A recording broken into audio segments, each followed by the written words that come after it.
This is a spot.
Now I'll go ahead and pass them out to the commissioners, right?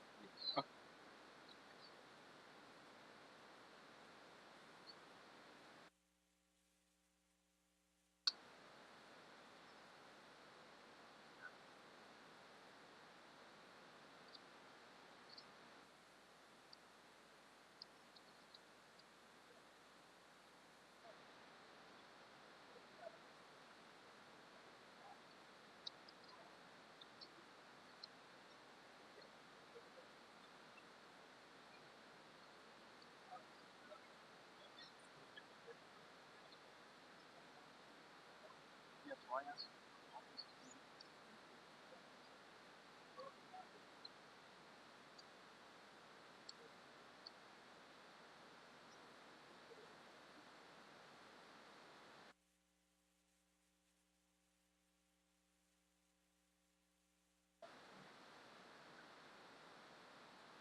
Good morning, everyone who's joining us in the Bureau's hearing, in the Board of Public Works hearing room.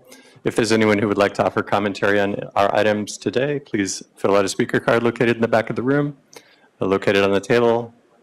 Indicate which item you'd like to speak on and hand it to me. I will record your name for the record. Good morning as well to our attendees joining us via the virtual platform.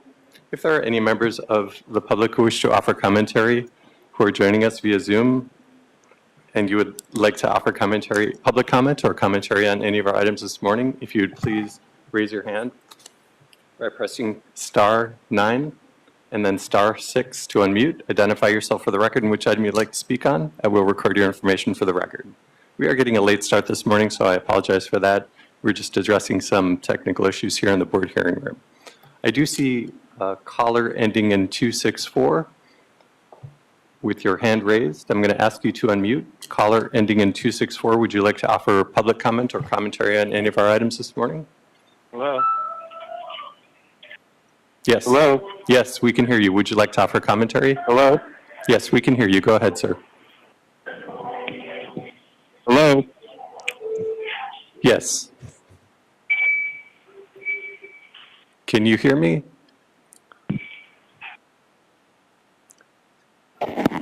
Can I ask one of our panelists from the Bureau, Mr. Carroll, I saw your video on a little bit earlier. Hello? Can you hear me? Yes, yes, we can hear you. Caller ending in 264. Can you hear me? Yeah, I can hear you, but before I couldn't even hear your meeting. I couldn't hear anything until now. Okay, excellent. The meeting hasn't started. Would you like to offer public comment or Oh, commentary okay. on any of our items this morning? Yeah. Oh, yeah.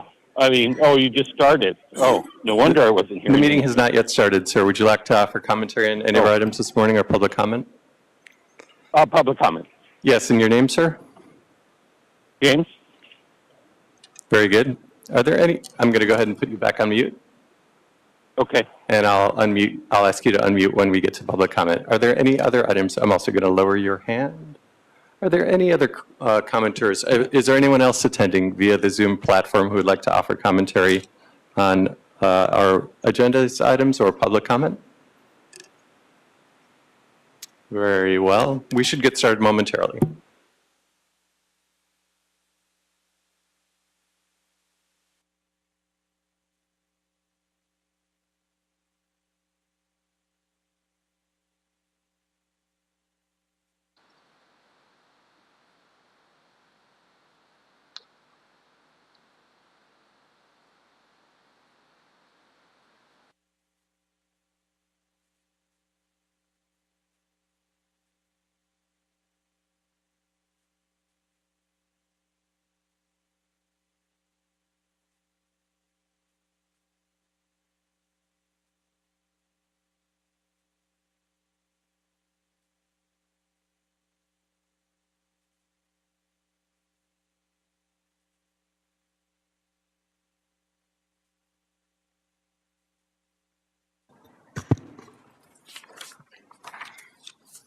Let me go ahead and put us into record mode. And we are in record mode, President Garcia. Great, thank you for that. Good morning, everyone, and welcome to the regular scheduled meeting for the Board of Public Works for Wednesday, March 27, 2024. Mr. Knight? Good morning, Madam President Garcia. TJ Knight, Acting Executive Officer, taking role in establishing quorum. President Garcia, Vice President Villegas, President Pro Tem Davis, Commissioner Corsan, and Commissioner Reyes are present. We do have a quorum. We're also joined by City Attorney Representatives Virginia Choi and Thomas Costello Vega. Once again, I'm Acting Executive Officer TJ Knight. President Garcia, we have one speaker card under public comment via the virtual platform. We have no speaker cards in the hearing room. We have no no neighborhood council commentary, and no speaker cards under any of our agendized items this morning. Very well. Given that we do have one public comment via the Zoom platform, let's take public comment now. Very good. Caller ending in 264, I'm going to go ahead and ask you to unmute, and you will have 2 minutes to offer your commentary. Go ahead. Can you hear me? Yes, we can hear you. Go ahead. You have 2 minutes. Yeah, I wanted to talk about this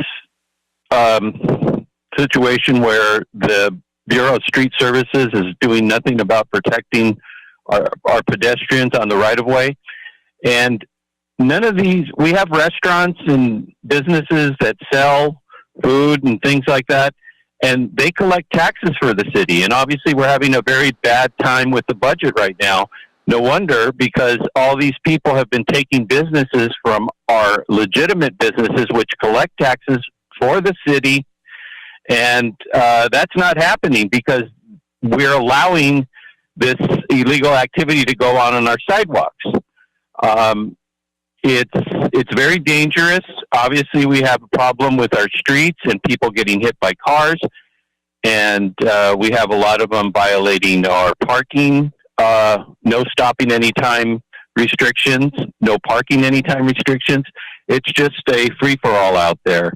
And obviously, a lot of people who are working are hurting because that business is being taken away from them. So obviously, they're probably going to lose their jobs because there's no business because it's being taken by the people on the sidewalk.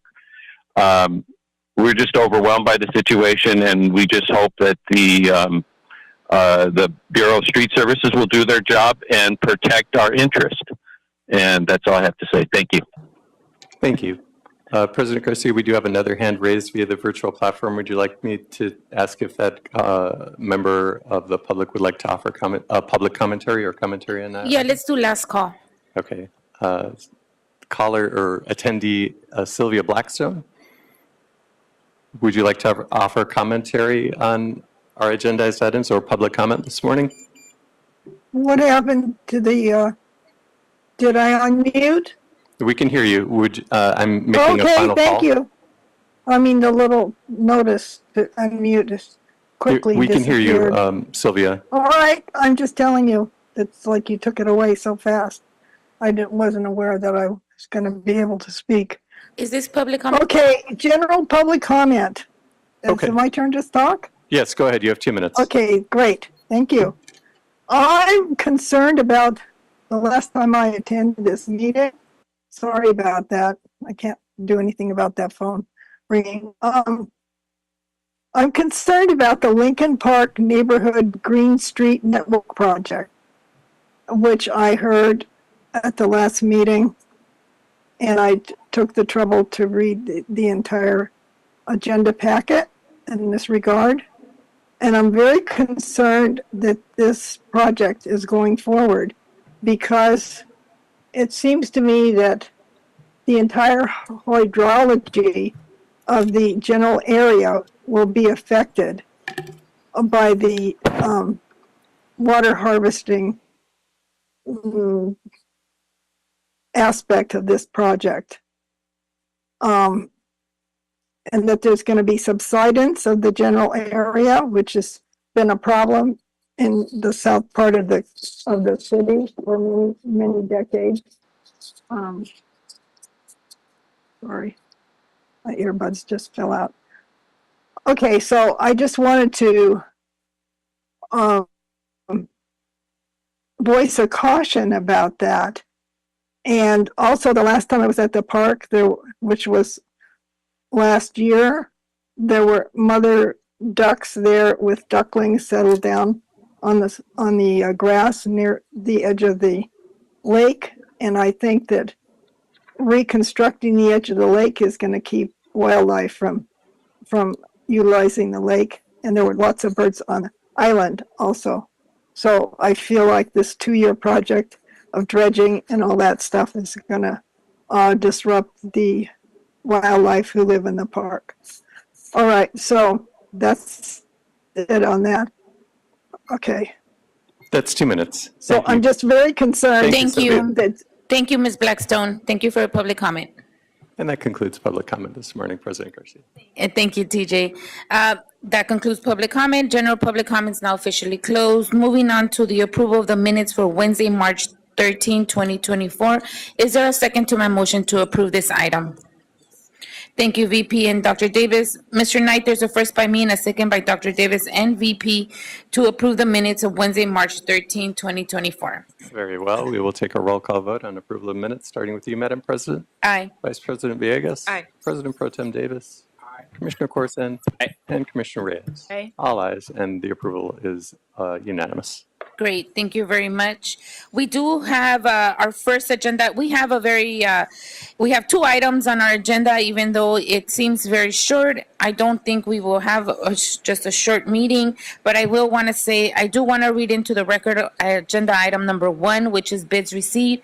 Bids will be received at 10 a.m. for the following public works projects: Chandler Boulevard Cycle Track Gap Closure, work order E1908850, estimate amount of $4,045,845 in Council Districts 2 and 4. I am publicly announcing that we did not receive any bids for this project, and so therefore we will resend this back to the Bureau of Engineering for either re-advertising or restructuring their outreach plan. So with that, Mr. Castellanos, confirmation that we did not receive any bids at 10 a.m. this morning. Thank you, Mr. Castellanos. He has now confirmed. With that, colleagues, we don't have any action to take. Correct, Mr. Knight? President Garcia, I think we should still vote on the, or make a motion to approve, and then perhaps a second on no bids received. Okay. in the disposition. Okay, so adopt that we did not receive any bids. Okay. Correct. Colleagues, is there a motion on the table to declare that we did not receive any bids for item number 1? So moved. Thank you, VP. Thank you, Dr. Davis. Mr. Knight, there's a first by VP Villegas and a second by Dr. Davis declaring that we did not receive any bids for item number 1. Very well. We'll take a roll call vote on no bids received, starting with you, Madam President. Aye. Vice President Villegas. Aye. President Pro Tem Davis. Commissioner Corson. Aye. And Commissioner Reyes. Aye. All ayes, and the disposition is approved unanimously. Great. Thank you so much. Thank you, Mr. Castellano, for your work this morning. All right, colleagues, we are now moving on to item number 2. This is a request from the Bureau of Street Services in Council District 4. This is an appeal hearing at 8461 West Grandview Drive, recommending the board to 1, hear and make the final determination on the appeal by Misha Crosby under the Los Angeles Municipal Code, Section 46.06D of the Bureau of Street Services, October 27, 2023 findings and determination to request the Superintendent of Building, Los Angeles Department of Building and Safety to withhold issuance of building permits for a period of 4 years for the removal of protected trees and or shrubs in violation of LAMC Section 46.0. And I know we have here the appellants, and we also have the Bureau of Street Services here. So I'm just going to lay out some ground rules of how we're going to make this appeal happen, and then we can start from there. So I will give 30 minutes to each, up to 45 minutes to each of the groups, the parties. We're going to start with Bureau of Street Services to lay out the ground and lay out where we're at. Then I will be able to give the same exact time to the appellants. And then in this matter, we have here, and I don't have your names in front of me, so if not, I won't be able to call you by your name. I'll ask for your name in a bit. Mr. Monroe? Okay, got it. Mr. Crosby, okay. Okay, so I'm giving up to 45 minutes for your time, also 45 minutes. If you take 45 minutes, great. If you don't, that's okay. However, if either of the parties start repeating yourself, I am gonna stop you and then ask you to move on, okay? That's, then after that, first Bureau of Street Services lays out the ground. You have your time to appeal. Then Street Services can have more time to appeal your appeal. And if you still need more time after that, then we will give you more. So I'll do two each, just to be very fair for everybody. Then we'll take it to the commissioners. Commissioners will ask all the questions, and then after that, we'll deliver. And you please be here for the whole time because we will be asking you questions. Same for street services, we're gonna be asking you questions. In Virginia, as you know, be on the alert because we'll be referring back to you for any legal matters that we encounter. Once all that happens, then we'll close the session. Okay? If anybody needs, if we've gone very long, and I will say one last thing. We are going to stop today's meeting by 1 o'clock. If we need more time, then we are going to reschedule and come back right where we started. But we're hoping that we do not have to go all the way to 1 o'clock. That would be 4.5 hours. So hopefully not, we don't have to do that. Any questions from anyone? Commissioners? Virginia, you're good with the plan of action? Okay. Anyone else? All right, hearing none. Let's start with Bureau of Street Services. You have up to 45 minutes to state your case, and then we're gonna go with Mr. Monroe and Mr. Crosby after that.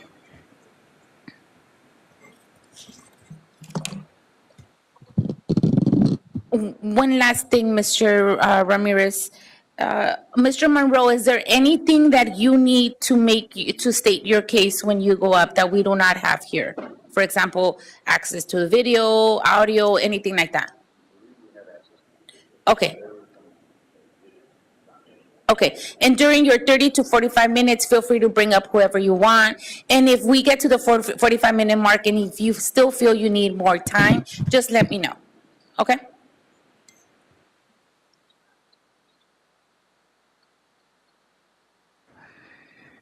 One moment, commissioners. We're making technical arrangements.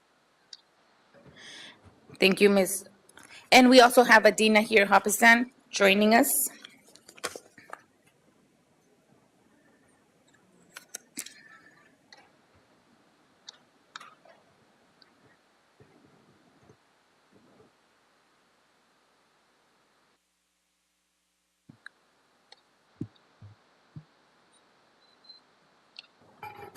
I do have a question, and maybe some clarification. Since this is the first time I've been a part of this, I just wanted to see from the city attorney, what are the options that we are considering today, and what powers do we have or don't have with this today?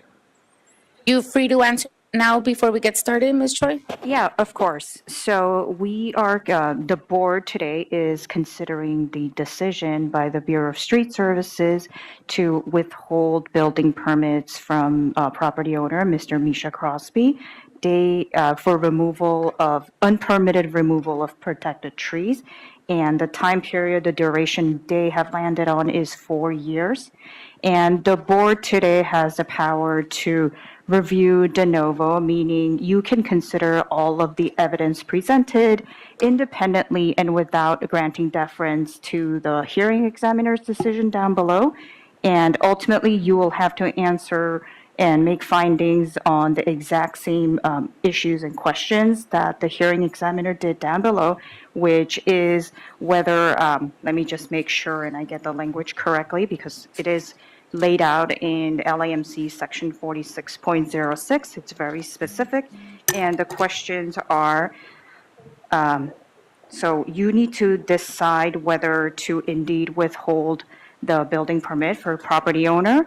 And the factors to consider are the number of trees and shrubs removed or relocated, the size and age of the trees or shrubs removed or relocated, the knowledge and intent of the owner of the property with respect to the removal or relocation of the trees, and prior violations of law with respect to removal or relocation of protected trees and shrubs. And you need to also decide how long would be fair to withhold the building permits, not to exceed 10 years. So it can be 0 years to 10 years. As I've stated, the hearing examiner down below, the Bureau of Street Services, decided 4 years is appropriate here, but you don't necessarily have to agree if you believe the evidence supports a different outcome. Thank you. I guess, so for clarification, it's plainly speaking, guilty, not guilty, and then 0 to 10 years if guilty, or is there any other considerations that we have? Not necessarily guilty or not guilty, but I mean, simply put, yes, should you withhold a building permit or not? So I guess in your words, that would be guilty or not guilty. You do have to make factual findings as to the 4 factors that I've laid out in section 46.06, and then how many years, you're correct. Okay, thank you. All right. Feel comfortable, Mr. Corson? Got it. Any other questions for Virginia on the legal and the platform or the process? Okay. All right. Well, thank you so much. It is right now 10:33, and we will start the clock for Bureau of Street Services. You have up to 45 minutes to state your case. Welcome. Good morning, Honorable Board of Public Works. Brian Ramirez with Streets LA Urban Forestry Division. We are here today because on June 28th, 2023 and July 7th, 2023, 7 protected trees and 1 protected shrub were removed from the appellant Misha Crosby's property without the required permits in violation of the Los Angeles Municipal Code Section 46.02. Under the Municipal Code Section 4606, the Bureau is authorized to request that the Department of Building and Safety withhold future building permits for up to 10 years for the unpermitted removal of protected trees and shrubs. The Bureau has the discretion to determine how long the request should be and not to exceed the 10 years. In exercising that discretion, the Bureau must consider 4 factors, none weighted more than the others. The Crosby's appeal is principally focused on one of these factors. Before I address the factors, I will address what is outlined in this case. A violation of the city's protected tree and shrub regulation occurred. Mr. Crosby concedes that at least 3 protected trees were removed from the property without a permit. Mr. Crosby owns the property located at 8461 West Grandview Drive, and he owned the property prior to the unpermitted removals. He purchased the property in order to build a private residence, and that the purpose of removing the trees was for the proposed floor area of his residence. After an administrative hearing was held on September 27th, 2023, the hearing examiner made a decision based on the preponderance of evidence, which included withholding of building permits for 4 years. The Bureau originally had requested withholding the permits for 7 years. And again, I reiterate that the final decision at that hearing was to recommend removal for withholding permits for 4 years. There is no dispute that the appropriate procedures for that hearing and for this appeal were followed. Today, I will present evidence relating to the 4 factors that the Bureau considers when deciding how long to withhold building permits. The first factor is the number of trees or shrubs to be removed, and the second factor is the size and age of trees to be removed. I will present evidence that 7 protected trees and 1 shrub were removed from Mr. Crosby's property without a permit, and that they were over 10 years old. I will additionally discuss their size. The third factor is the knowledge and intent of the property owner with respect to the removal. As I mentioned, this is the crux of Mr. Crosby's appeal. And the final factor is prior violations of the law with respect to the property of protected tree removals, and this factor is not before you today. Mr. Crosby contends that he should not have building permits withheld because it was not him, but the 2 tree service companies that removed the protected trees. And he asked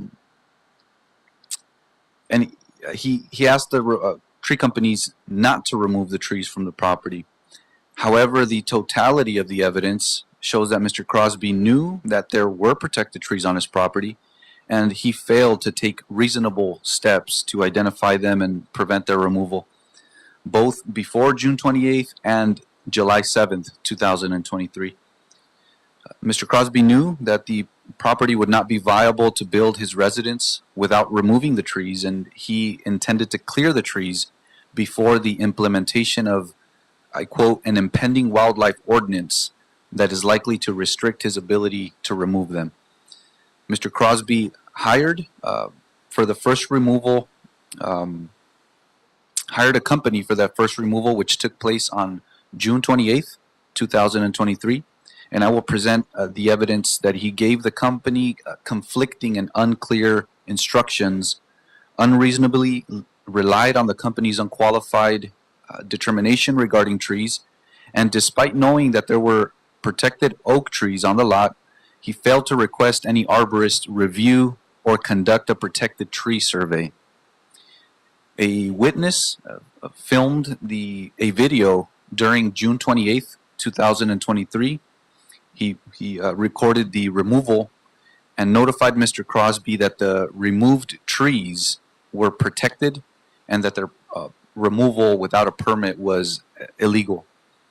Mr. Crosby at that point had actual knowledge that there were protected walnut trees on his property, and still he made no meaningful effort to identify tree species on the lot or prevent the removal or additional protected trees. I will present evidence that despite knowledge that it is insufficient to prevent the removal of protected trees on June 28th, he again gave the second company conflicting and unclear instructions. And although he believed that the second company had arborists, he failed to request any specific arborist review or again conduct a protected tree survey of his lot. The second company removed an additional protected trees from the property on July 7th, 2023, and two protected trees that are visible on that video, as I will show in a bit, will depict that there were trees existing. A property owner was made aware of their existence, and again, on the second day of the tree removals, those trees were removed thereafter. Mr. Crosby does not contest that three protected trees were removed from his property without a permit. He focuses on his knowledge and intent, just as is one of the factors to consider. And there is evidence of knowledge and intent by Mr. Crosby. He was aware of the protected trees on the property. He was aware of the need to protect them, and he had an opportunity to preserve them. Nevertheless, Mr. Crosby directed contractors to remove the protected trees from his property without a permit, and again, took no meaningful effort to prevent their removal, even after having actual knowledge of the protected trees on his property. The Bureau hereby requests that this board deny Mr. Crosby's appeal, make the findings under the Municipal Code Section 4606, and concur with the hearing examiner's recommendation to withhold the building permits or to request that the Department of Building and Safety withhold the building permits from his property for 4 years. And with this, I would like to initiate a slide deck. It's summarized. It's the board report that was transmitted earlier, and it essentially summarizes some of those key points for the board today.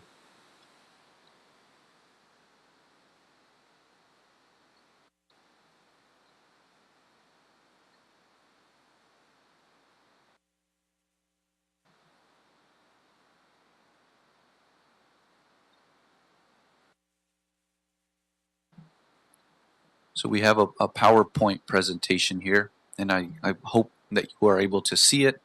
You also have copies before you. I start by laying out the uncontested facts in this scenario. The appellant owns a property that's located at 8461 Grandview Drive. He purchased the property in August 2021 to build a private residence. The appellant knew that there were protected trees on the property. A violation of protected tree and shrub regulations occurred. Multiple protected trees were removed from the property without a permit or exemption in violation of LAMC 46.02. Protected trees were removed on June 28th, 2023, and also on July 7th, 2023. The appellant concedes unpermitted removal of 3 protected trees. Appropriate procedures for the September 27th, 2023 administrative hearing and appeal were followed. Next slide, please. The illegal protected tree and shrub removal at 8461 West Grandview Drive, and it outlines the dates that these took place on June 28th, 2023. The first tree removal service removed multiple protected trees at the property. There was a witness who observed the removal of protected trees and filmed a video and notified the appellant that the activity was illegal. Southern California black walnut and Mexican elderberry were removed without a permit. On July 7th, 2023, a second tree removal service removes additional protected trees at the property. The Bureau was contacted on July 7th of the tree removals occurring again, and 2 large Southern California black walnut trees were removed on July 7th. Evidence shows that there were 2 walnut trees still existing on the lot on June 28th after the first tree service, and again after the appellant was notified of their existence and the need to obtain permits. And on July 7th, they were removed. The appellant concedes that at least 1 additional protected Southern California black walnut was removed on July 7th. A total of 7 protected Southern California black walnut and 1 Mexican elderberry were removed without a permit. Prior to going to the next slide, I would like to show a 6-minute video of this initial interaction or witness, which depicts the June 28th, 2023 incident.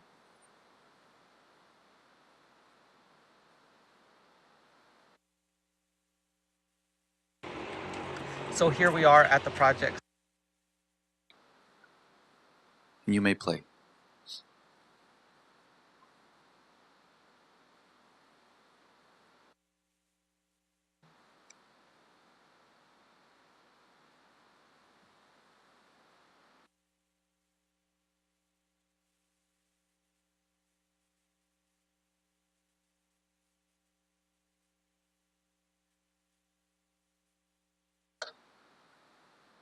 Thank you for your patience as we pull this up. So here we are at the project site. Again, it's June 28th. This site was full of Southern California black walnut and Mexican elderberry. Today, they were removed here at the direction of the property owner.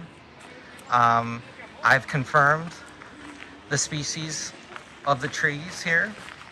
I'm going to take some of these home. My apologies. I see that just the audio is playing for the board and not the actual video. So here we are.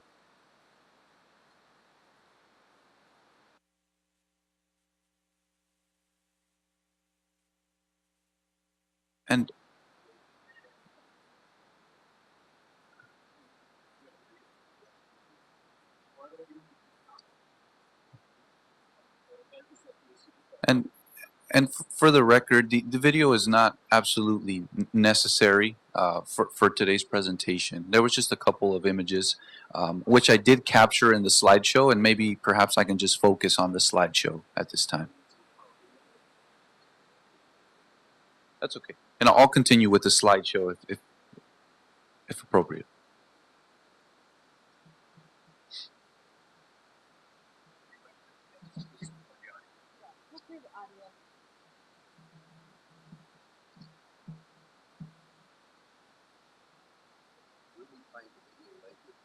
Okay.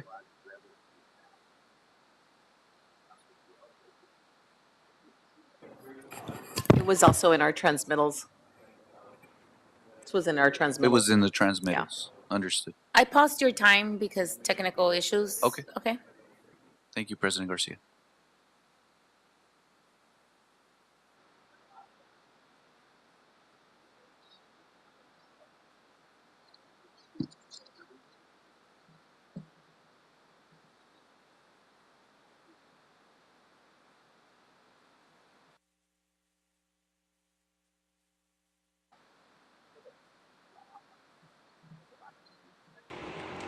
So here we are at the project site. Again, it's June 28th. This site was full of Southern California black walnut and Mexican elderberry. Today, they were removed here at the direction.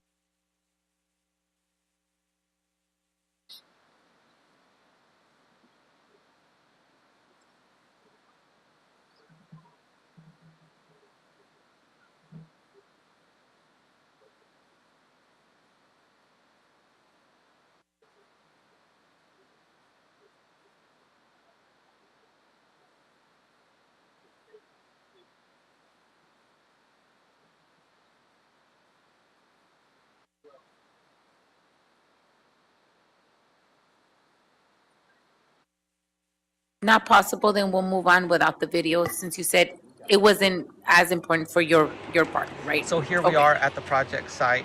Again, it's June 28th. This site was full of Southern California black.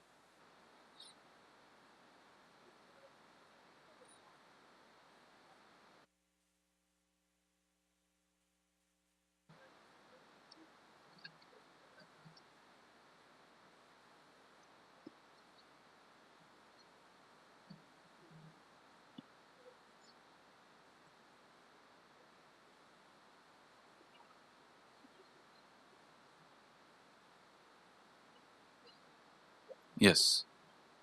No.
Sure.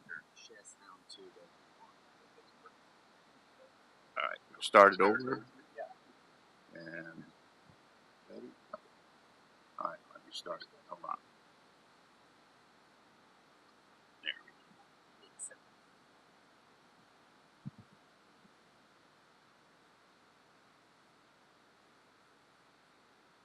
Black walnut and Mexican elderberry. Today, they were removed here at the direction of the property owner. I've confirmed the species of the trees here. Yeah, one more time. So here we are at the project site. Again, it's June 28th. This site was full of Southern California black walnut and Mexican elderberry. Today, they were removed here at the direction of the property owner. I've confirmed the species of the trees here. I'm going to take some of these home. This is the Southern California black walnut. They're being put in the wood chipper right now.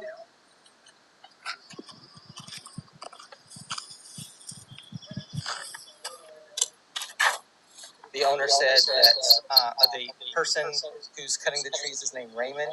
He said he was told by the property owner that he wanted to build the house and that he wanted to build a house and therefore to remove all of the trees.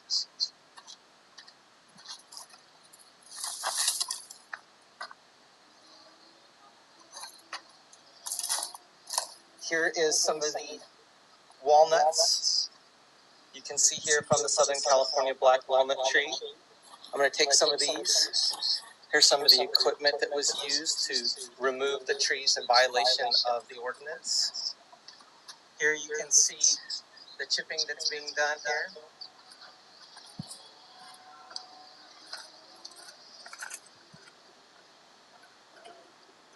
This is a scrub oak.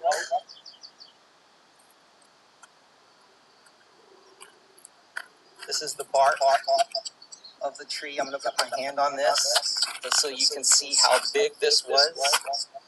It meets the cumulative diameter. You can see here, this is the walnut from the trees.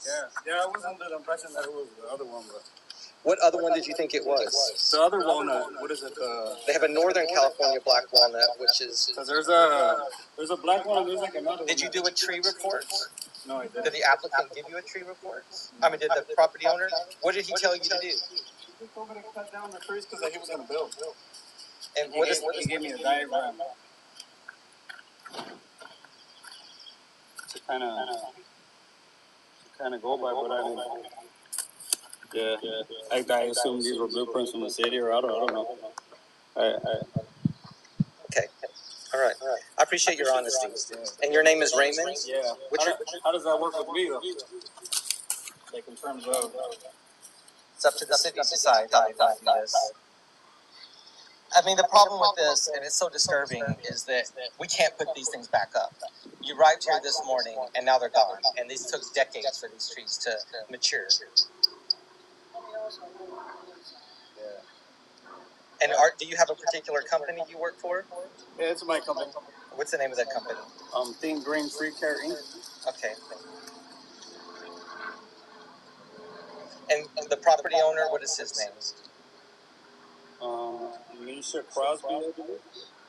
And did they say they're on their way? Yeah, he said he was a couple minutes out. Okay.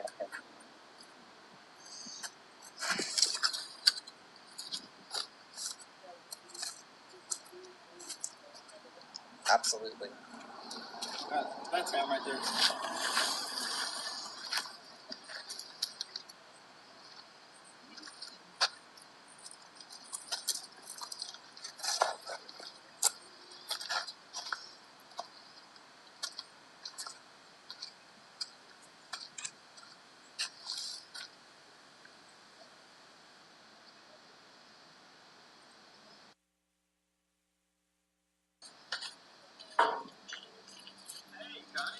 Hello.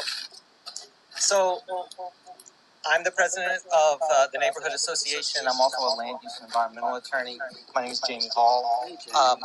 This parcel was full of Southern California black walnuts and Mexican elderberry.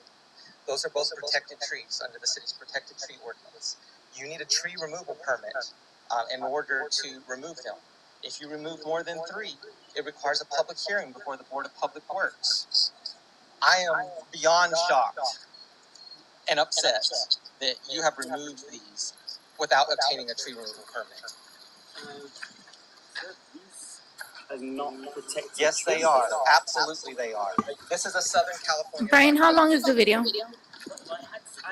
I think we got the point. Do you have the? Did you get a tree report done? I can't hear you. I'm sorry. This is a walnut, right? Oh, okay, got it. Okay, I thought it was just more of this. Here. This is. Do you have a particular company? Go ahead and let it play, Mr. Monroe. It's fine. What's I just if we were still seeing the same thing over and over again, I didn't want to see it continue. But you can continue playing. Okay. Arrived here this morning, and now they're gone. And these took decades for these trees to mature. Great. Malfunctioned. And do you have a particular company you work for? Oh, sorry. Yeah, it's my company. What's the name? Those. Here's the arrival. I'm the president of the Neighborhood Association. I'm also a land use and environmental attorney. My name is Jamie Hall. This parcel was full of Southern California black walnuts and Mexican elderberry. Those are both protected trees under the city's. I have to go back and tell it to screen share again.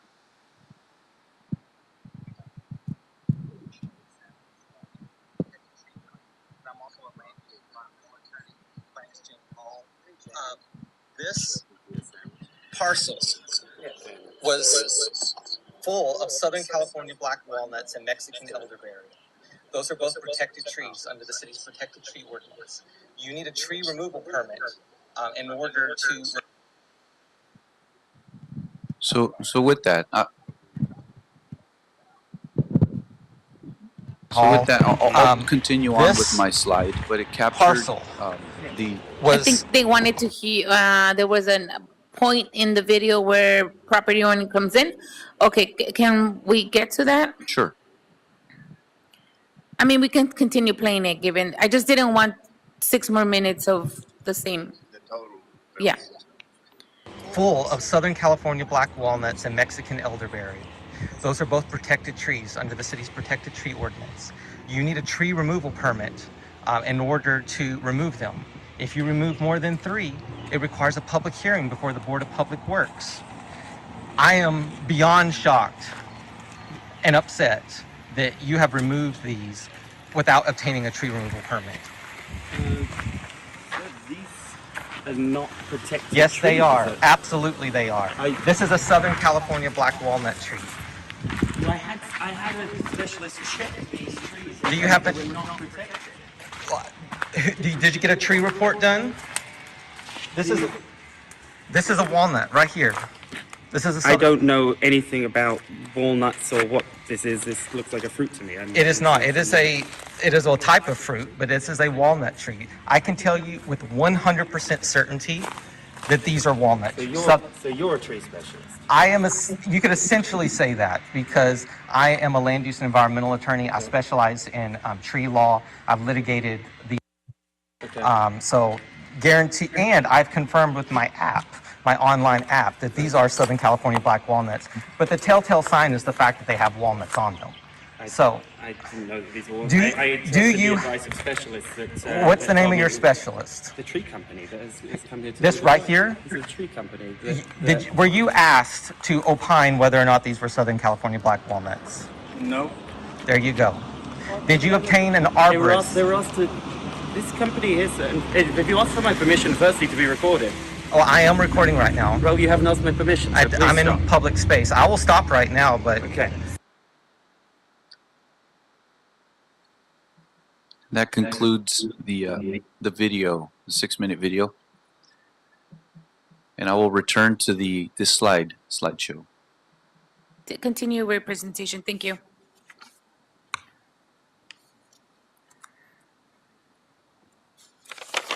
So this slide here captures on June 28th, which is excerpts or images of when the video was taken. One thing I want to mention here that's surrounded in orange, as you can see, is screenshots of the actual video. And as we saw, Mr. Crosby was present that day when the witness, the community was had notified him of the status of these protected trees and the need to obtain a permit for them. And as the video was panning, it shows one of, or I believe 2 of the larger Southern California black walnuts that are still existing after work had halted at that point. So I make note of, again, these existing trees that that were there on June 28th. And on the image to the right, as you see on in the red area, on July 7th, 2023, there was further evidence submitted that shows the second tree removal, and those trees are now gone by the second tree removal company or tree service that arrived on site. After the trees were removed, was it only when the tree removal stopped at that time? But again, after the lot had been cleared to allow for this new residence to be installed. So that's what these images are intended to do, and I'll move on to the next slide. I state that the Los Angeles Municipal Code prohibits the removal of protected trees and shrubs without a permit. The removal of protected trees or shrubs requires a permit to be obtained by the Board of Public Works. Protected tree or shrub includes the Southern California black walnut and Mexican elderberry. Both of these species are protected under the ordinance or the municipal code section. And to be protected, these trees and shrubs must measure 4 inches or more in cumulative diameter, 4.5 feet above ground level from the base. Next slide. For the slide, withholding building permits of unpermitted removal of protected trees and shrubs, I get into the Bureau's authority here. The Bureau is authorized to request that the Superintendent of Building revoke existing building permits and withhold future building permits for a period not to exceed 10 years. And in the event that the Bureau finds that a protected tree or shrub was removed or relocated in violation of 4600 of the code, it shall specify to the Superintendent of Building the length of time the issuance of building permits shall be withheld, and whether building permits for which construction is not commenced shall be revoked. I emphasize this little section here that is underlined, and it mentions how the Bureau shall specify to the Superintendent of Building the length of time. And it's not whether or not the Bureau has the authority to request it. It's to specify the length of time when the finding has been made that trees have been removed without permits. Next slide, please. So to make this determination, as we previously mentioned, there are 4 factors that are to be considered. The Bureau considers the first factor, which is the number of trees and shrubs that are removed or relocated. The size. Number 2 is the size and age of the trees that were removed or relocated without permits. Factor number 3 is the knowledge and intent of the owner of the property with respect to the removal or relocation. And number 4, as I mentioned, it's not a factor that existed for this instance, but I will read it. Factor 4 was any prior violation of the law with respect to removal or relocation of protected trees and shrubs. The next slide, please. So I get into the first factor, is the number of trees and shrubs removed. The Bureau presented evidence on the number of protected trees and shrubs removed, and they were quantified to have been 7 Southern California black walnut and 1 Mexican elderberry shrub from that property. The appellant did concede that 3 Southern California black walnut trees were removed from the property, and the image in this slide also shows the survey and some of the findings that took place prior and during the actual administrative hearing with the Bureau. I get into it a little more. There are some red kind of pen marks on this because it was very difficult to show and zoom in to the actual numbers and quantities. So Urban Forestry went ahead and noted all of the diameters that were captured within the survey, and essentially just wrote them out in red pen so they could be a bit more visible. Also, the relative location of the trees removed were noted in this exhibit in the transmittal. Next slide, please. The second factor that's to be considered in determining the length of time to be specified is the size and age of the protected trees and shrubs removed. And the Bureau investigated the stumps from protected trees. The size and age was captured and determined from the inspections that were performed by Urban Forestry Division inspectors, and also Google Street View imagery and USDA species descriptions to make the findings and recommendations. The Bureau's educated estimate is that the trees were over 10 years old, and that was referenced through the Google history view through that street. The timeline going back, it begins showing some of the earliest trees sprouting back past 10 years, and some existing even past the 10-year mark. So I note that in 2007, which is the farthest back that the imagery goes, these trees were already existing in 2007, and their size changed over the span of that. So the Urban Forestry Division recorded the stumps, And they are all laid out here within this presentation. Again, the 7 Southern California black walnut and 1 Mexican elderberry are all recorded here. Next slide. The third factor that was to be considered in specifying the length of time to withhold permits and recommending withholding permits is the knowledge and intent by the property owner. So one factor, again, it's only one factor to be considered of the 4. The totality of the evidence shows that the appellant knew, or he should have known, that there were protected trees on his property, and that he should have taken reasonable steps to prevent their removal both before June 28th and July 7th, 2023.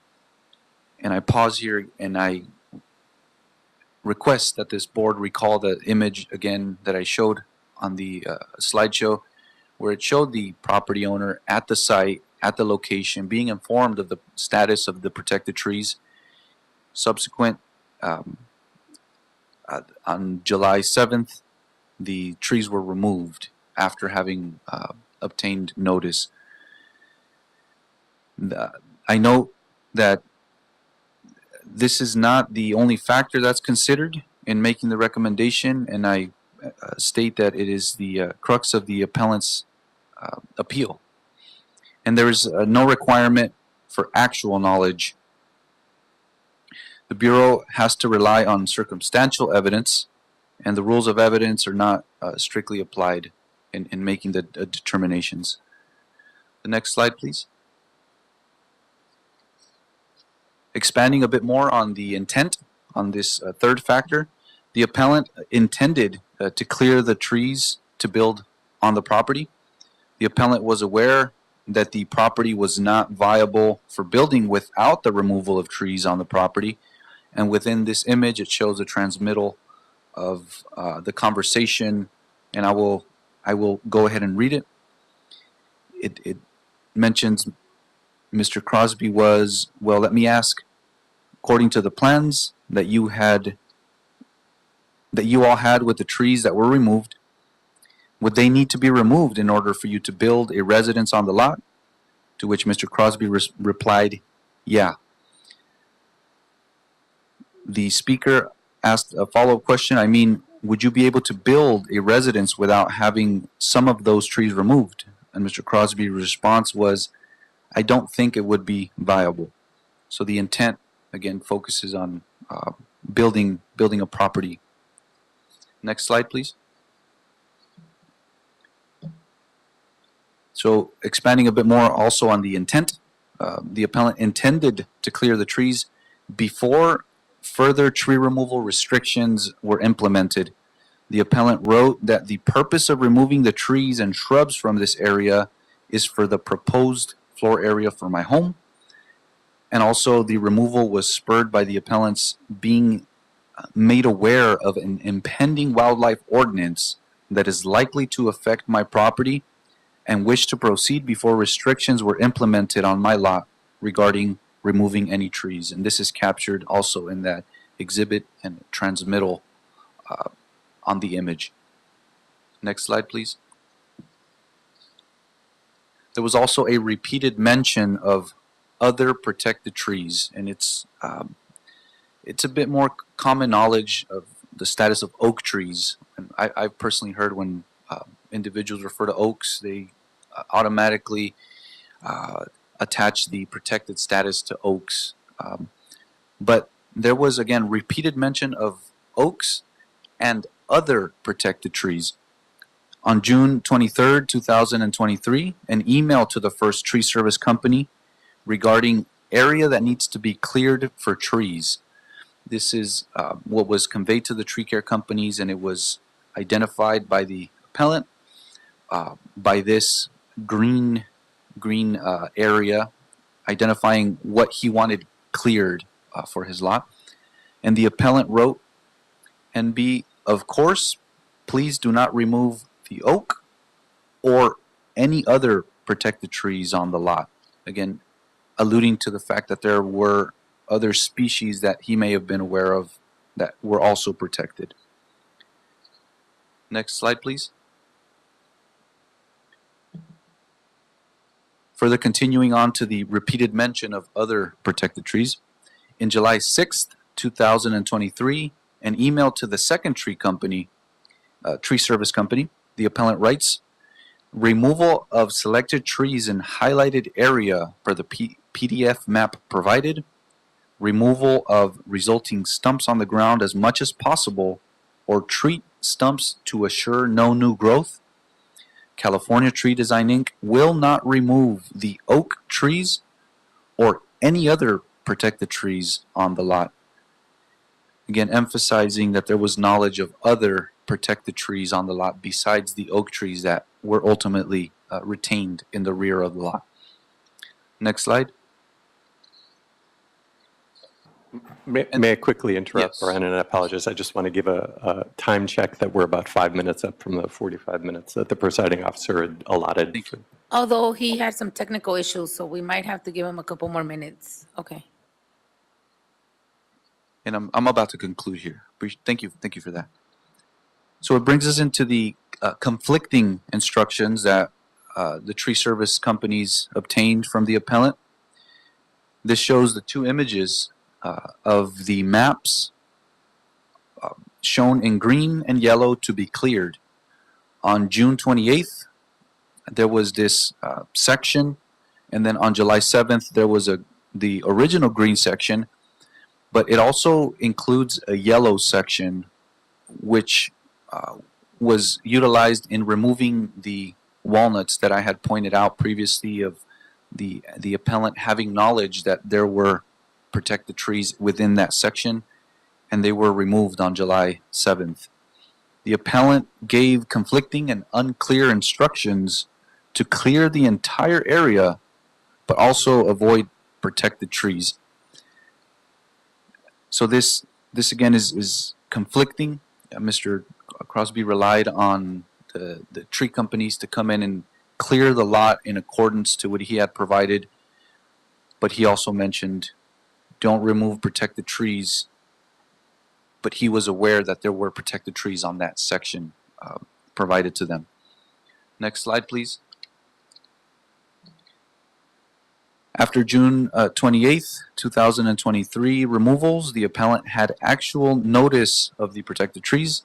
On June 28th, 2023, the neighbor caught the unpermitted removals on video and informed the appellant that the trees were protected. At that point, the appellant had actual knowledge that protected trees existed on his property.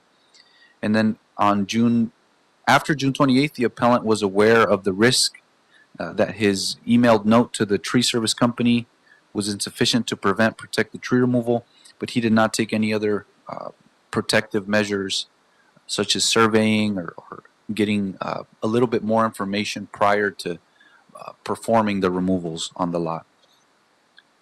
The next slide. So there was no meaningful effort to identify the trees species on the site. He made no effort to confirm whether protected trees and shrubs were on the property. Prior to giving the instruction to the tree service companies, the appellant relied on the determination of unqualified tree removal company after a single site visit. And despite knowledge of protected oaks, the appellant did not request any specific arborist review or to conduct a protected tree survey prior to initiating the tree removals or engaging in the work. The appellant made no meaningful effort to have experienced or credentialed arborists or other professionals first confirm the presence or absence of protected trees, again, before contracting the tree removal.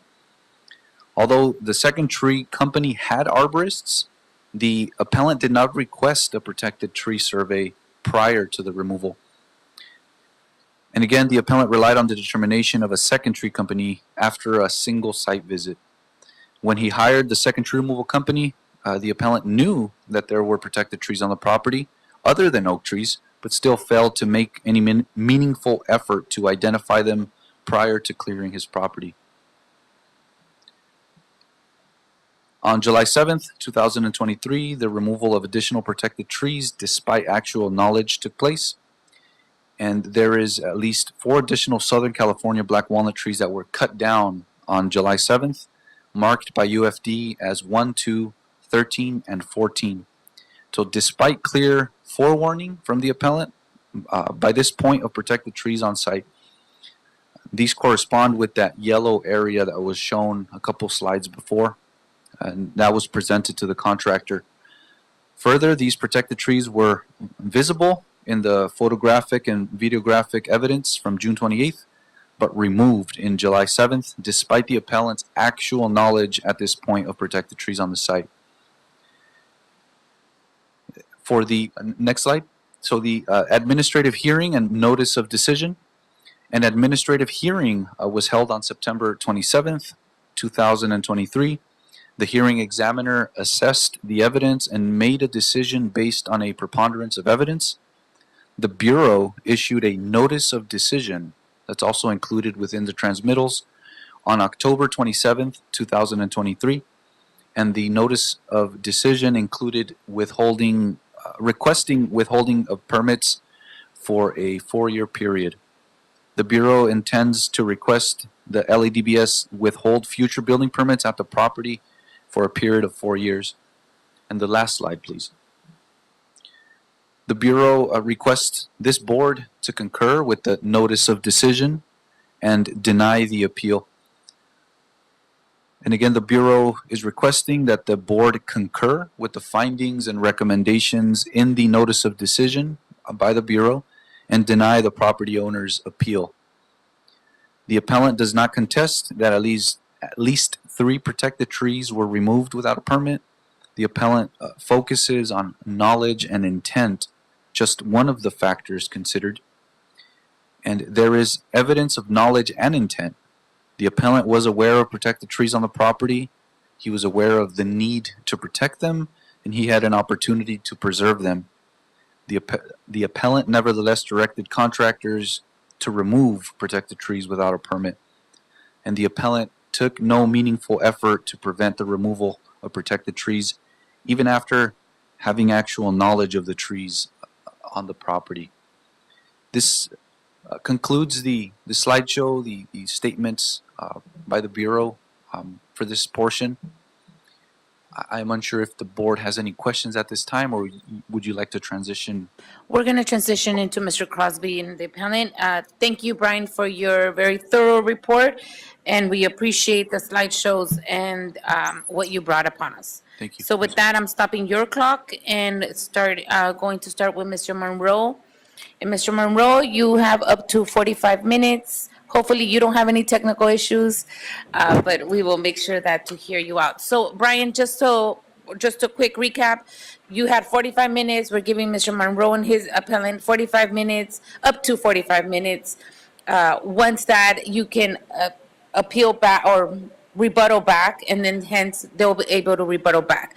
Once all 4 or two of the sides have gone twice, if needed, then we'll ask all the questions after that.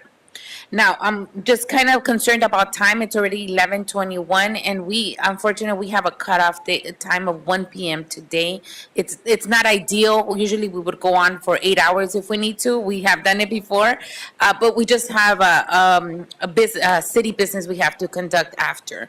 So if that's the case, we'll stop it right there. Virginia will take note of where we're at, and then we would have to reschedule it, and we will ask to expedite the scheduling so that we can come back for the conclusion of this. I hope that works for everybody. Mr. Monroe, Thank you, Commissioners. welcome. This is also my first time before y'all. I must say, I'm very disappointed with the Bureau of Street Services presentation to you, because they made numerous false statements, absolutely false statements, that Mr. Crosby did nothing to try to identify protected trees on his lot, when they know that he met with 2 different arbor companies out there on his property, that he asked him, are any of these trees protected? He said, I know there's live oaks here, and he built plans to go around those live oaks. He asked them, are there any other protected trees in this area? They went on the property, sat with him and told him these are not protected. And so he hired them. And then the first guy, he actually met with 2 contractors out there before he hired the first one. They didn't tell you this. They knew this. Why did they leave that out? I don't understand it. We have a statement from the first contractor that's been filed with you, Exhibit C, the statement of Raymond Salas, where he says, yes, I told Mr. Crosby there were no protected trees there. I own a tree company. I should have known. I was wrong. He said, I now use an app to identify trees. I now tell my workers to identify trees. They want to blame Mr. Crosby for relying on a tree service contractor. But what's more, they didn't tell you that. They said he did nothing to identify trees, and that's a lie. And I am angry. Mr. Ramirez is not a lawyer, but if he was, he would have a duty of candor to you. And this whole presentation was a misrepresentation, and we'll have Mr. Crosby tell you what he did. Also, when that man went out there, Jamie Hall, you saw on the video, Mr. Crosby thought they were not protected. Mr. Raymond Salas, his contractor, thought they were not protected. Mr. Jamie Hall told Mr. Crosby that day, and this is in our statement, and we filed both a response to theirs and a notice of appeal outlining the details that have been left out of their presentation and the errors in the finding by the hearing officer. But Mr. Hall and his accomplice, Ricky Polis, told Mr. Crosby, the last guy wasn't able to build. We're going to stop you from building. We make it difficult for people, and you're going to have a hard time. They then went and got 18 of their friends to send you and 12 other city officials 252 emails complaining that Mr. Crosby had intentionally and knowingly gone out and cut trees because they have an agenda. They want to stop development in Laurel Canyon, and they don't care if they have to lie to you or lie to the Bureau. The Bureau had 23 emails from people before Mr. Crosby even filed his statement. They never gave those to him. They never asked him about it. This is a snow job attempted by this group of people to stop development unwrongly. Yes, Mr. Crosby bought a lot, a residential lot, zoned residential, to build a home. Yes, he needed to remove trees to build that home. He designed a plan that left out the old live oak trees, big trees on the property. He built around them. We've got his planner here to tell you about that. They developed a plan, and he went out and he knew that the protected trees, you needed a permit. And that's why he asked 2 different contractors, are any of these trees protected? And they told him no. Now, when someone tells you that you want to remove trees and they're not protected, you don't have to go get a tree report or a tree survey, as they suggested you should do, to have an arborist come in and say, no, none of these trees are protected. You do a protected tree report under the ordinance when you want to apply for a permit to remove protected trees. But a landowner has every right to remove unprotected trees from their property. They don't need a survey. But after that day, Mr. Crosby was told by Jamie Hall, you need a certified arborist.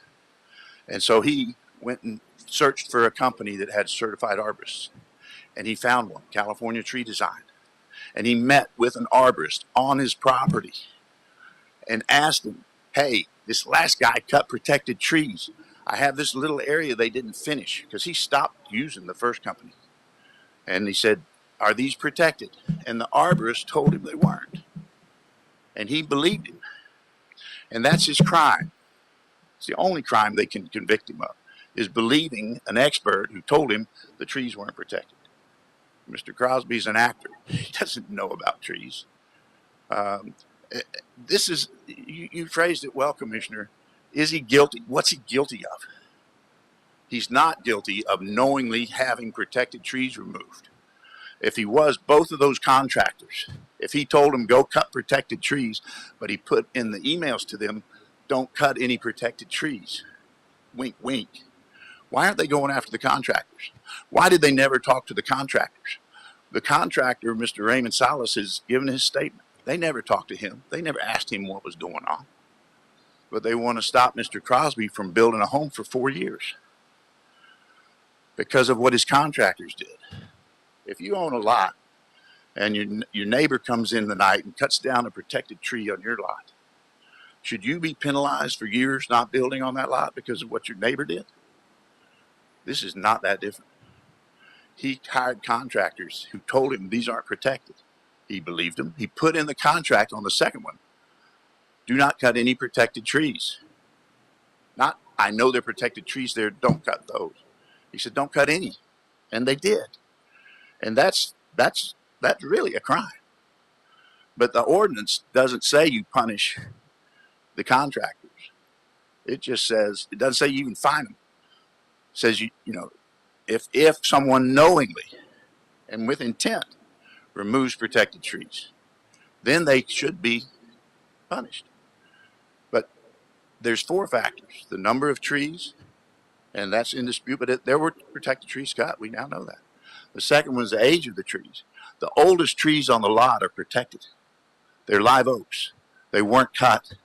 The size and age of the trees, that goes to things like where there's an historic tree.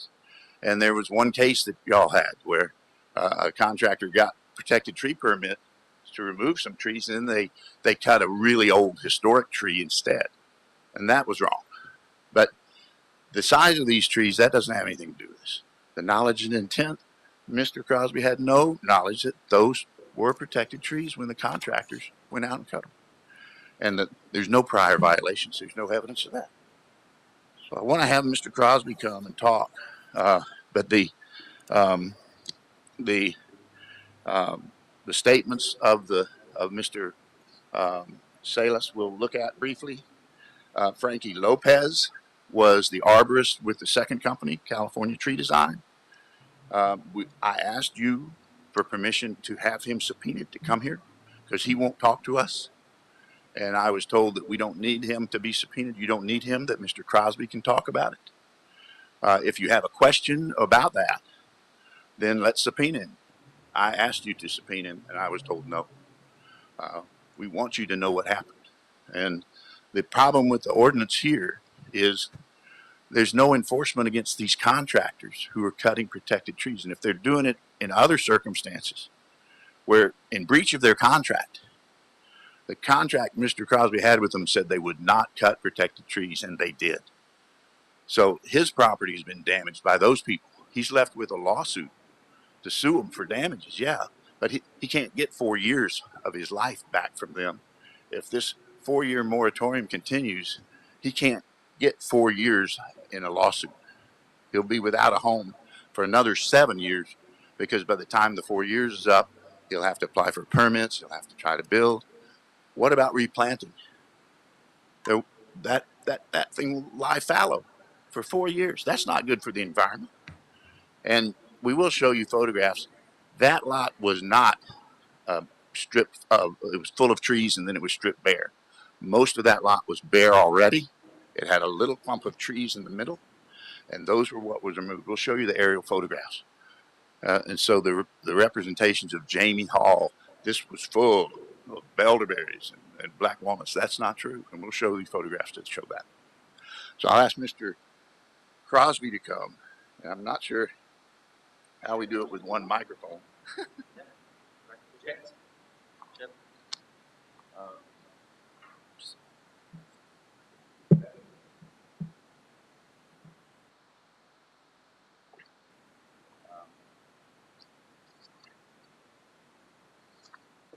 Will you tell the commissioners your background, where you grew up? Hello, I'm Misha Crosby. I grew up in London. I've lived in LA for the last 14 years. And what do you do for a living? I work in entertainment, mostly as an actor, but I also produce and direct film and television. Have you ever, how long have you lived in LA? 14 years, on and off, but majority of time in LA. Have you ever owned a home? No. And where do you live now? I mean, what do you do for a living? I rent an apartment in West Hollywood. And why did you buy this lot in Laurel Canyon? I bought this lot to build a home for me to live in. And how much did you pay for it? $120,000. And did you make plans to build a home on that? Yes, I did.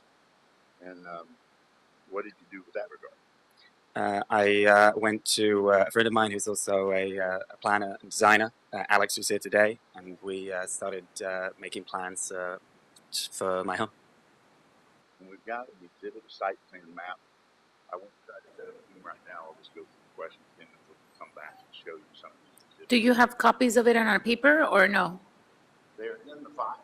Okay, no problem. but I don't have extra copies. I didn't know. That's fine. But I do have. We can go ahead and look at it. No, that's okay. We'll follow your presentation. Yeah. So describe the site. What was the home you wanted? It's a two-level home. Oh, yeah, we have it. I've Oh, seen okay. it, yes. When you have a written statement. You have your statement. I do. And his statement is exhibit. This was given to the city before he knew about all the emails. And in this, we talked about that you were wanting a home, and then that you wanted to had heard about a wildlife ordinance. Tell the commission what you understood about that. Yeah, I'd heard about a pending wildlife ordinance at the time, and the information I had seen looked like that it was going to be more difficult to remove any trees at all with said wildlife ordinance. And I had discussed with my designer Alex, who we had already designed the property specifically around oak trees, but we knew we were there.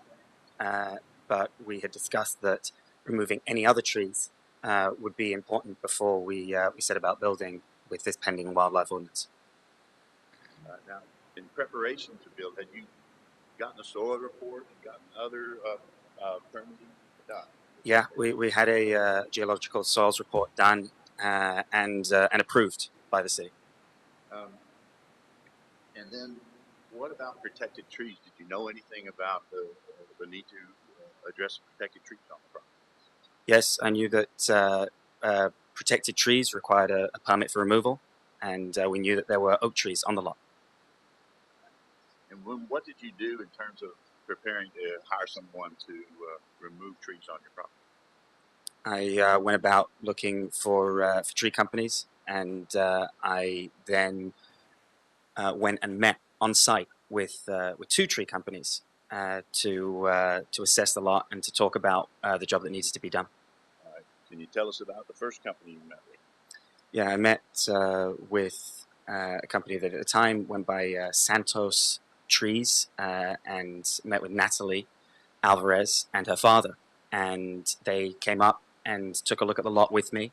I explained what the area of the floor plan was. I asked them if any of this area had any protected trees, if we were okay to proceed. They said, no, you're fine to proceed. And they gave me a quote. I also... What was their quote? Their quote was $3,200. All right. Anyone else? Yeah, I also met with Raymond Salas, it's his company, Think Green Tree Care, Inc. And we also did a site visit. And his quote, this was actually prior, his quote was significantly higher. His quote was $6,500. And so when we got into negotiating the price, I said that there was somebody else that was willing to do it cheaper, and he lowered his price. I decided to go with him because he looked more reputable. He had a licensed. He was a licensed tree company, and so I went with his offer. Did you think you needed to have a protected tree report prepared if there were no protected trees in the area that you wanted to move? No. And now you met with Mr. Salas on the property and you physically looked at the trees, is that right? Correct. We went up there on site. We arranged to meet there to inspect the property together. And also Natalie Alvarez, you met with her and her father? Correct. Did you have any reason to suspect that either one of them didn't know what they were talking about? No, they advertise as licensed tree companies. Certainly, Raymond Salas has a license number on his card. And in his statement, Commissioner, Transmittal 14, on the second page, there's text messages with him and Mr. Salas. There's, we can look at those later. There's an email from him that was shown to you briefly that we can look at it when I get on Zoom. Now, in what was read earlier, your email, you wrote NB. Mm-hmm. Of course, please do not, underline, not remove the oak trees or any other protected trees on the lot. What does NB mean? So nota bene, it's a Latin phrase. It's used in the UK quite a lot, but it's to draw attention to something. So is that like a way of emphasizing it? This is very important. Correct. I've never seen that. Yeah. All right, and then you sent him a map that we looked at briefly. And how did this map come to be? This map I drew out based on Alex's site plan. All right, and you sent him actually two maps. And let me pull this up now.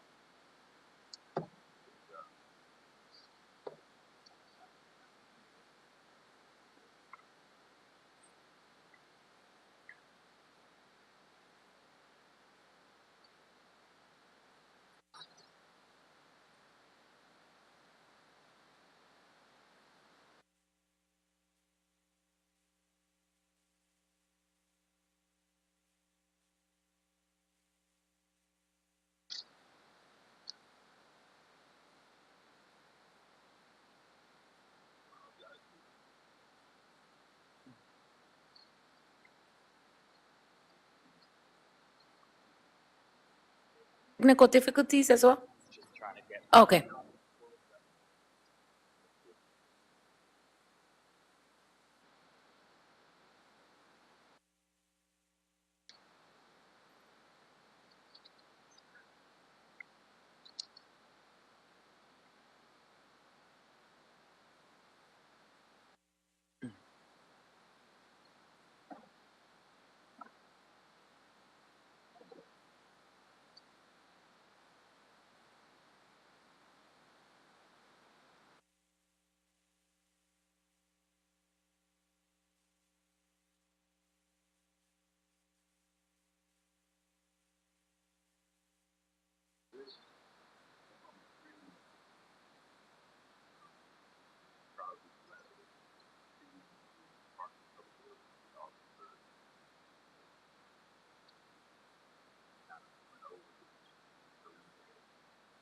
This card that you had as a license from the fact that the Green Care was licensed as a pre-approval service having importance to you. Yes, they gave it legitimacy. What was it? It gave it legitimacy, and it actually favored then the other company that I'd met with. It favored Think Green Tree Care instead. As I said, they seemed like a more professional outfit, and that's why I went with them. This is just to confirm in your statement, third text with Mr. Salas. I can provide a mark for him to obey that you're arranging for him with you on site before you hire him, correct? Correct. And then your email to him. Here, June 23rd. Agreeing promised you the floor plan area very free. The first PDF was overall area that needs to be have previously highlighted in green.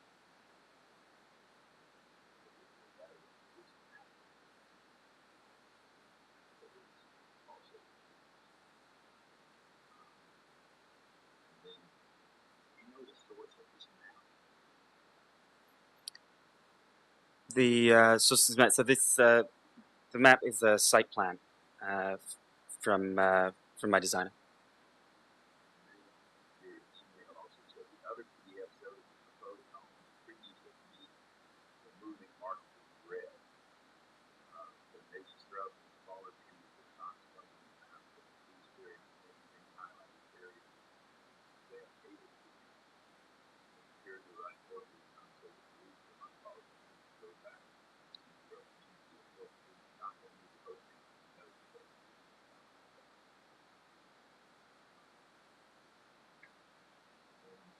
second now. I will go through another exhibit. I'll come back to the second site plan. Had some red dots on it. It's not this email. Not today. And then in your contract, you signed a contract with Mm-hmm. $3,200. Yes, Now they had bid $6,500. How did you bid that? I was able to negotiate based on the other quote. In the next page of the statement here, you walk through what happened on the day of June 28th. Can you tell the commissioners what happened on June 28th? They rang Salas's company down the I can read from my statement. Yeah, okay. On Wednesday, June 28th, Raymond of Think Green Tree Care Inc. and his team arranged to be on site early. I'd worked out the parking logistics with the neighbors, so we're not blocking the road for any passing traffic. They proceeded with their work, and I'd offered to bring the workers some drinks up to the lot around noon.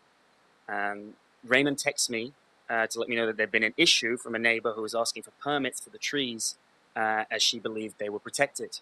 I called him to ask what was going on, and he told me, and he said that he said to her they were not protected and that we could proceed.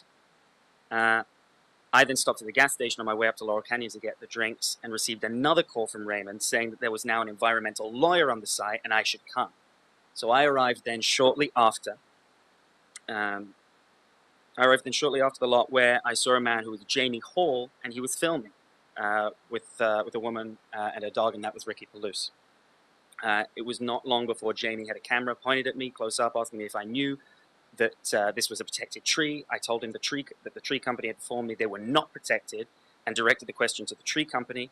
Jamie then shifted the camera to Raymond, was asking about a specific tree to which he didn't know, at which point I asked Jamie to stop filming. He said it was public property and he could still film, at which point I said I'd rather he didn't, as it was disconcerting to me while we were attempting to figure out what was going on. Jamie had also said that I needed a certified arborist, which I have now come to learn that even as a licensed company, Raymond's company was not. And there were some remains of the trees on the road blocking the neighbor's driveway. So at some point during one of Jamie's speeches, one of the neighbors called down to ask if we could clear the way. The workers wished to clear them. Jamie claimed that we were removing evidence. I told him that's not what was happening. I said he was free to take the photographs and anything he wanted, but we just didn't want to continue blocking the street. So once he was content that he had all the photographic evidence he wanted, I asked if the workers were okay to proceed and remove clearing the remains. He said that they were, and then he began filming again of them chopping up the remains as if we were doing something wrong. I asked Jamie to get me some sort of verification of what he was saying was true, and he attempted to make a call. He left a voice message. I don't know who it was to. And I just took Jamie at face value with everything that he was saying to us, right? I respected his wishes, and I did not have Think Green Tree continue. I told him to stop. At that point, I terminated Raymond, right? Jamie had then gone on to mention to me how he knew about this lot and how they managed to stop previous property owners from building.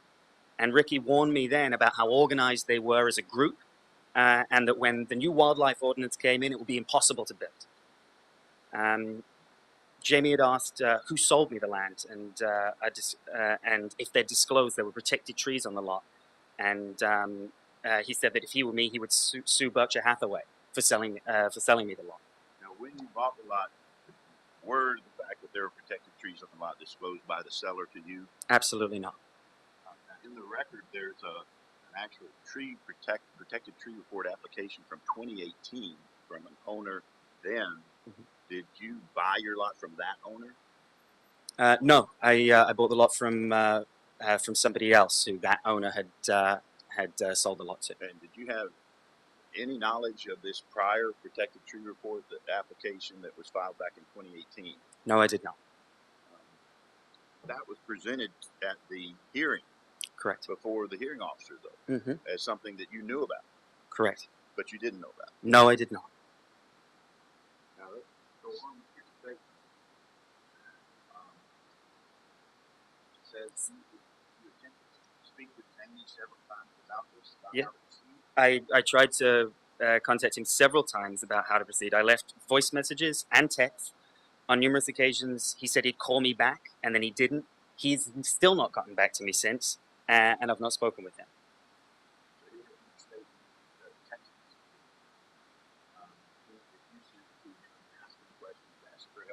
Did he give you any help since that? No, I've only received one bit of contact from Mr. Hall since this entire incident. And what was that? It was a letter asking me to donate my land to his trust. That letter is Exhibit C to our response. Have you learned? Now, there were a number of emails that I mentioned earlier sent.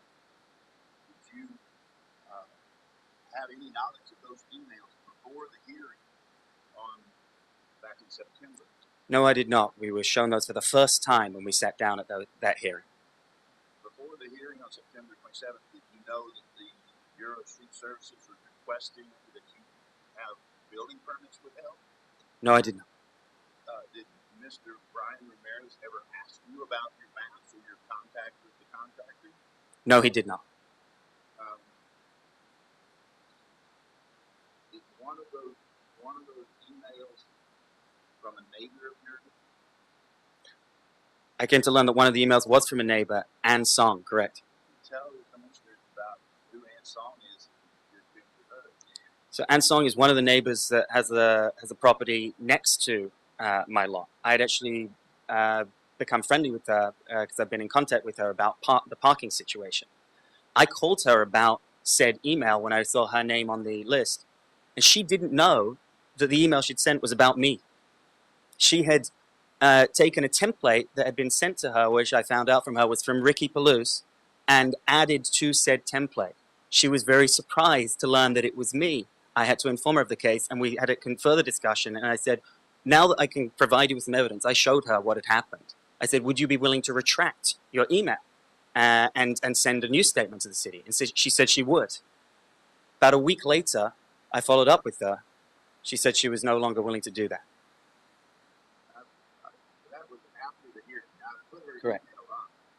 This is one of many you all might have received. I don't know if you ever read these, but there were 14 emails sent. A total of 252 emails to city officials about this. But there's some mistakes in here.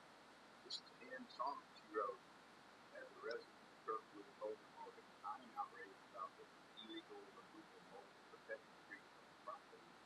We basically stripped the entire lot of all vegetation. This was from Ann Song. He was your neighbor. Correct, is my neighbor. And when you arranged with her for parking for the contractor, I called her and I arranged to park on her property because it's quite narrow up there, and I also spoke with her tenant to then arrange to be able to park there. Yes, and I got permission from both of them. in this email, there's a section here with the Secretary of the Bureau. The lot is now complete and barren of all vegetation, and it is not yet even applied for a building permit. Is it true that the lot's barren of all vegetation? No, it is not. In fact, there are at least 5 protected trees still on the lot as well as others. There's correct.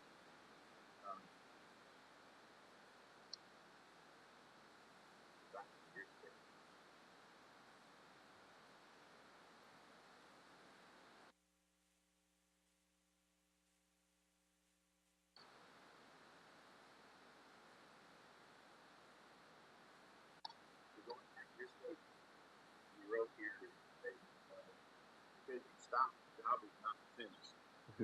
How much more? And tell us about stopping Raymond Salas. How did you feel when you found out that he cut protected trees on your lot? I was appalled and very angry. Did you tell him to stop working? Immediately. And did you pay him the full price? No, I did not. Did he tell you why he made those mistakes? He said he didn't know. He told me he thought that it was a different type of tree. So what did you do next? I attempted to contact Jamie, as I said, and then I looked and did a search for a certified arborist this time, a company with certified arborists per Jamie's instructions. He said, that's what you need to find. And so I went online and I did an extensive search to find somebody that met those requirements. And as well, then once I had narrowed it down, did another site visit with that company. Who was that? That was Ricky Lopez from it was Frankie Lopez. And tell the commissioners about that meeting. I'd arranged to meet with Frankie on the site. We went up there to inspect it. I specifically told him about the previous issues we had had with the neighbors, and I asked him to be crystal clear if we were okay to proceed. We pointed out the oak trees already, right, that were there because we already knew about those. They were in the plans that were built around. And I said, "Are we okay to proceed with this area still?" He said, "Yes, we were." I said, "Are you an arborist?" He said, "Yes, I am." I took a photo of his truck, which has the ISA certification on the back. He told me that we were fine to proceed. I put it in the contract with him. Do not cut any protected trees or the oak trees. At that point, there was a statement by Mr. Ramirez to the effect that you knew there were protected black walnuts on the property. Is that true? No. Do you have any idea where he got that information from or why he would say that? No, other than the screenshot that he took of me learning from the first time what Jamie was pointing at. I'm not a tree specialist. I do not have the ability to decipher what trees are what. Did you know Mr. Ramirez had been talking to Mr. Hall in preparing the case against you? No. In your statement, there's an estimate from California Tree Design, and then there's a contract. So, here's your email to them again. You sent them essentially the same maps you sent Raymond's house. Correct, with an updated area. Did you have any reason to believe you needed to have a certified tree report or survey prepared if you were not removed to protect the tree? No. Here's your contract. The contract which says removal of selected trees and shrubs, highlighted area, removal of resulting stumps on ground, unless it's possible that tree stumps will be observed. California Tree Design is not remove the oak trees or any other protected trees on the property. And they were charging you $1,800. Correct. Then, what happened with regard to that company?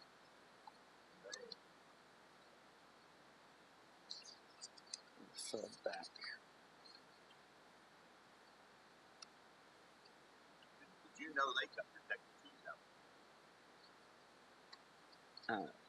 I was. Well, tell us what happened the day of the second time. So the crew was arranged for 8 a.m. on July 7th to finish the job. I visited the lot in the morning and went to go and get.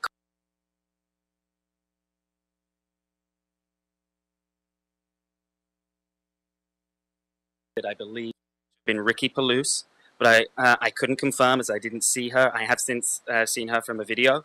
The crew told me that she said I'd been fined. Supposed to be their boss, who told them to proceed with the remaining.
for our allotted time for today.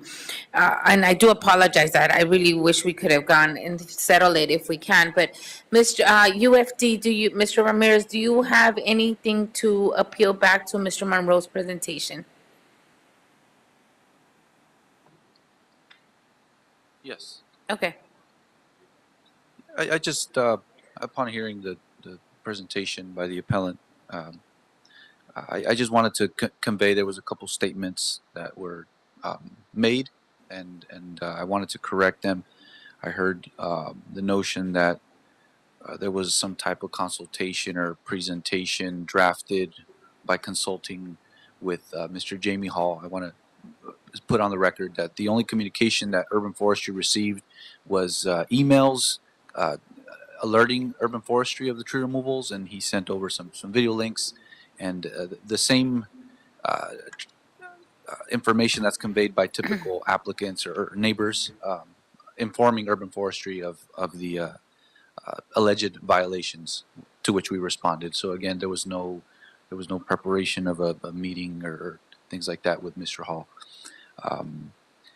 Aside from that, I definitely want to just pass it over to Adina Hopenstand here. Just a few concluding remarks and framing. So although we've spent the entirety of this hearing really focused on knowledge and intent, and I'm going to address or rebut some of what you heard from Mr. Crosby and his representatives, do want to frame that knowledge and intent is but one of four factors, really three at issue here. None weighted more than any other, but I will begin with just discussing what we heard today, what's before the record, what's in the record before you in the various transmittals, and for your consideration in your independent review of this matter. So we have heard about the knowledge of Mr. Crosby, understanding both in the testimony here today and in transmittals 12 and 13 before you, that his property would not be viable without clearing the trees, other than the oaks. We heard about a motivation of a wildlife ordinance to come. You heard some testimony today from various witnesses, as well as in transmittal 12. And you have heard testimony today and again in the record before you of a recognition that there were oaks on the property. There were protected trees. So at a minimum, those were on the property. Now, there were kind of three central timeframes to consider, also in your evaluation of knowledge and intent. We have what happened before June 28, 2023, the first removal. We have what happened on June 28, 2023, the date of that removal. And we have what happened on July 7, the second removal. So we heard some testimony today, and in the record, well, it's in the record in the transmittals as well as the board report, about how there was a meeting with apparently two tree removal companies on price that we heard about as well, and one company ultimately was selected after a successful price negotiation, and each of those companies said no protected trees here. However, that meeting, we were told, was June 22nd. June 23rd, we have in the transmittal an email with the company that was selected, NB, essentially, I'm going to paraphrase, the exact verbiage is in the record, but NB, we heard a lot about the English derivative of that, but pay attention, no removal of oak trees or any other protected trees.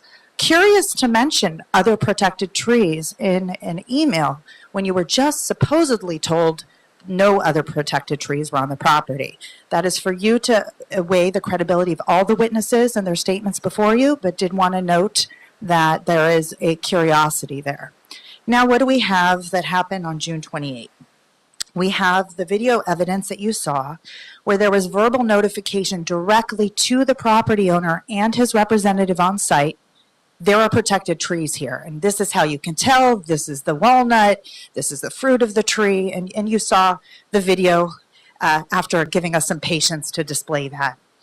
And in that video, to the tree company, the representative, who I understand to be Jamie Hall, made comments about, you need a tree survey. You need a tree survey. There are protected trees here. And he made that statement twice. He also made the statement, you need a tree removal permit to remove protected trees. And then to Misha Crosby directly, the property owner, he made the statement, "Where is your certified arborist?" So that was on June 28th. We're now, despite being told supposedly June 22nd, but the testimony before you is that was the representation that there are no protected trees on site. Now we have confirmation there are protected trees on site at least as of June 28th. So now there is actual notice, actual knowledge for the property owner and his representative. Now what happens? Before July 7, another company, and we've heard the company is not before us, so we're limited in the record to what Mr. Crosby shared, that there was a site visit at beforehand, before the removal on July 7, and this time, at least he was told a certified arborist was involved, but the certified arborist said no protected trees. What's curious, however, there is no evidence before you that there was any effort to actually identify the species on site. Remember, this is somebody who was just told that he ripped up a bunch of protected trees on site, and yet we have nothing before you to show that there was any comprehensive analysis of the species that were there. Neither do you have any evidence of a tree survey that was performed only after the removal. Neither do you have evidence of a tree removal permit. It was never made. So on July 7, we know protected trees were removed at that time. And again, you have an email to the second tree removal company. This is also in the record and in the testimony. Again, with the same NB. Don't take the protected trees. Be careful of the oaks, be careful of the protected trees that supposedly aren't there. But there is also a direction to clear the whole site in yellow. So you have at best a conflicting direction, but you need to examine, when you're considering the evidence before you, the totality of the evidence before you, both what the Bureau has presented, what I'm summarizing from what the Bureau presented, as well as what appellant has presented. Ms. Hoppenstein, can we wrap up your Yes, statement? of course. So again, what do we have? Undisputed, and these are the other factors. Protected trees were removed. There's no question about it, at least as to 3. That is conceded within the transmittals. It is conceded. You see the references and citations in the board report. You heard a little bit about that today. The size and age of those protected trees, that is before you also in the record. Those are other factors to consider. And just again, LAMC 4606 is a city policy that you are not to remove trees and that the city can enforce against whom? The property owner, whether he is uprooting the trees himself or hiring companies that should have known better. It is on the property owner to make sure that he is taking all measures, because the public policy that the city has enacted is so important that is why there is this enforcement mechanism before you. Thank you. Thank you, Ms. Hoppenstein. Now, Mr. Monroe, do you want to close up if you want to, anything that Mr. Hoppenstein, Ms. Hoppenstein, or Mr. Ramirez have said? Yes. The argument of the Bureau of Street Services seems to say that consulting with a certified arborist about whether trees are protected is not enough. It's not sufficient. That if they tell you there's no protected trees, you're supposed to go get a certified tree report to prove that. That just makes no sense. There's no requirement to have a protected tree report survey done if you're not removing protected trees. Their argument that Mr. Crosby, by putting in a contract, don't cut protected trees, was somehow saying there were protected trees in that limited area. It just makes no sense. Now, I didn't have a chance, but there are the photographs in the record. In Mr. Kelly's report of the overview of the lot, you can see that the whole southern portion of the lot had been barren for many years. There's one clump of trees that was removed. Mr. Kelly's report identifies that there were 16 stumps out there. 7 may have been walnuts, not all protected, but there were another 9 trees that were being removed from the area. And that was necessary to build a home. And the Bureau of Street Services Council almost make it sound like it's a crime for Mr. Crosby to want to remove trees so he can build a home. And that's, I think, contrary to the intent of the ordinance and contrary to the intent of having a residential zoning area like this so people can build homes. Okay, very well. We heard from both sides twice. And just want to make sure that I'm time checking here. It is 12:20. I'm going to start with questions from commissioners. We have, I don't know about my colleagues, but I have quite a few questions to go to. But why don't I start with Commissioner Corson, and then we'll go from there. Commissioner Corson. Thank you. Very nice and robust. Reminded me of being on Citywide Planning Commission, and it was really exciting for me. I'm going to just accept everything that was said as facts on how they happen, and I'm just going to go to procedures and questions on policy. So the reason why I asked what is our decision making here, my first question is, have other instances like this gone before a hearing examiner, and have they been adjudicated? My understanding is the first time it's come before this body. So what has been the results and processes so far? And if you can explain maybe a little bit of context of if there have been hearing examiners saying you can't build for X amount of years, what was the thinking behind that? And I'll tell you why I'm asking that. Here we're saying there are 4 factors. One doesn't apply, and there's an issue of whether a third one applies. So we agree that the first 2 apply. So I'm trying to figure out in that decision making of any other instances like this, how was all of that taken into consideration by the hearing examiner? So there have definitely been other instances where there have been unpermitted tree removals. For this particular case, the hearing examiner. Yeah. I'm not asking about this particular case. Okay. I'm asking about when it comes to this ordinance, other decisions have been made on other cases, and what was the thinking behind that? I don't want to ask about this specific. I want to ask for context on what we're actually trying to establish as an appeal, right? Is some type of, and I'm putting my planning commissioner hat because that's really what this is similar to. We're setting a policy for everyone else, right? What we do as a body is pretty much going to set a standard that is going to be looked at going forward. So I'm trying to get a context of, in other cases similar to this that have not come before us, that have met 1 or 2, even 4 of the criterias, what was the reasoning on the terms of the years provided?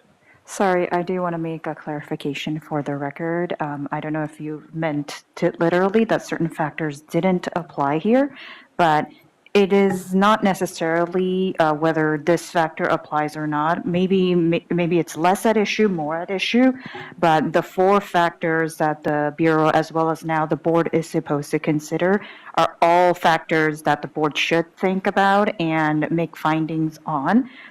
It's a totality of the circumstances test. It's not like, it's like a balancing test. You consider all, and in light of the circumstances, you make your decision. And it's less whether something applies or not. And maybe this was, maybe the point made by the Bureau about how their appellants are contending only about one issue threw you off. But all 4 factors are relevant, and they are to be weighed. Okay. Again, let me ask it a different way. Okay. Before us is one case. I'm just asking for context on other cases, whether it was 1 factor or 4 factors. I'm aware of one other instance of this enforcement mechanism. I'm sorry, can you? Yes, I'm sorry. This is Adina Hoppenstand speaking. I'm aware of one other instance in which 4606 was enforced.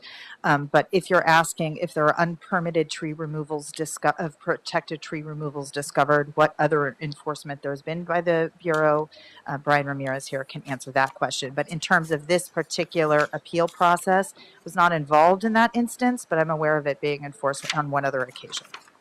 So a specific appeal for this ordinance, this is the second one? To my knowledge, correct. Okay, great. One question down.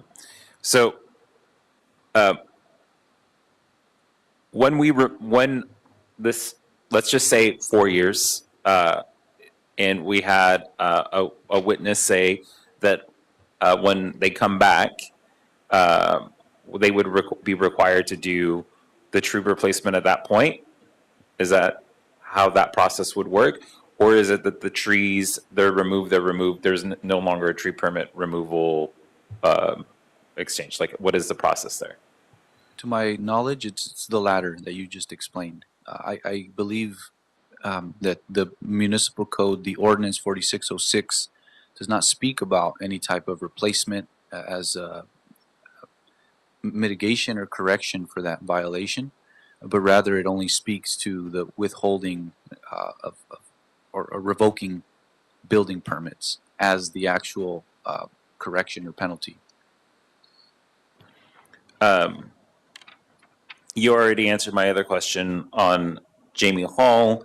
To be clear, I'm a little bothered that we're really entering a decision making where the crux of this comes down to a lot of things said about one person who, as a city, like, quite frankly, we're all familiar with who Mr. Hall is, and whether whatever our experiences may be, I still find it unfair that we've just let one side on the record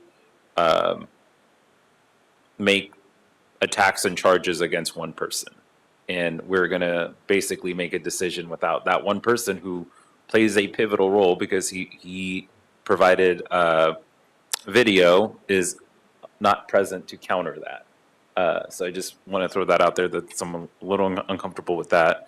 I do have recommendations and thoughts, but I will, consideration of time, turn it over. We can keep going, Commissioner Corson. My time is, because we have a city business to do after this afternoon, and that would require 3 of the commissioners to be out in a few. So that will break quorum. That's why we have to stop around 1. However, when we come back, when that gets scheduled, Mr. Knight, and we hope to do it very rapidly, we would be able to, perhaps I would also want to propose to the team before we kind of get to the 1 o'clock time cut, propose to the team that perhaps we can schedule this on a Monday that we regularly do not have meetings. That way we can definitely fully continue this if we need to. Okay, but I would like for you to continue your thought process or your questioning. If not, you can yield and I can go to other commissioners for now. So just what I'm marinating on, so how I interpreted it. Again, I'm just going to say how I interpreted it, Adina, or Virginia, before you chastise me again. How I interpret it. We agree on these 4 factors. 1 and 2 happened. 4, Mr. Ramirez says, was not an issue. There is a question over number 3, intent and knowledge. Now, just like with anyone who does any one thing, intent and knowledge doesn't necessarily mean you're 100% off the hook. It just means you didn't know any better. You did it. And I don't think the punishment for doing something like that should be as extreme as if someone did know and have intent of doing it. So what I'm marinating on is that situation from if you didn't know, I'll even say that, if you didn't know and didn't have the intent, what is the reasonable punishment? Because this ordinance, as was said, is very important.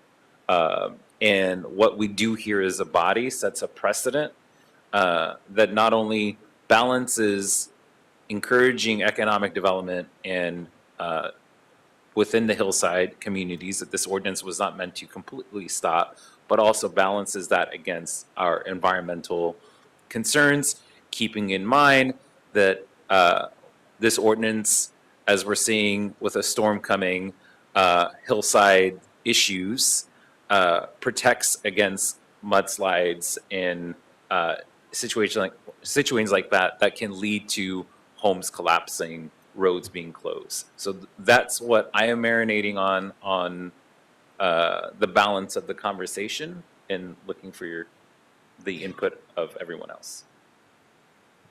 Thank you, Commissioner Corson. Any other questions, comments? I can't see your light. Okay. Yeah, Commissioner Reyes. Just piggybacking on your um, question about the knowledge issue, right? Of if he doesn't really know. For me, it's something where if you say, even if you say, I know nothing about trees, if you're the owner of that property, that you should exert due diligence to know what's there, and that knowledge um, is knowing is that awareness, right? That you have. It's sort of a state of mind in which you have an awareness of what could probably happen if you due to an action that you're about to take. So knowledge is when you took a look at number 3. That is one of the 3 factors that we're talking about, but it's only one of 3. And so that due diligence, I think, is important because you own the property. You have to know more about what's there. It's a mixture of everything. There's so many trees in the property. For example, some are protected, some may be not. So that knowledge and exerting that effort to really know what's in there and what the proper procedures are based on that LAMC 46-02, you have to know it. That for me is something that I put a lot of weight on, is not just relying on 2 or 3 contractors, but knowing for myself that I have done the research, that I know what the city requirements are, because that's my property. I want to make sure that I could build on it and build on it properly, going through the right process. I think that's my take on what that knowledge should be. Thank you, Commissioner. Dr. Davis? Yeah, I just have a couple of clarifying questions for, I guess, the city and the Bureau. In terms of the application of this law, is it equally applied to commercial properties when major contractors are building commercial properties, non-residential properties? Do we apply this rule in the same way for them? Is the rule applicable for those contractors? In short, yes, there's no preference given to commercial and non-commercial. So when a commercial property comes up and it has the same kind of issue as it relates to protected trees, then the approach and response that we have is the same. Is that correct?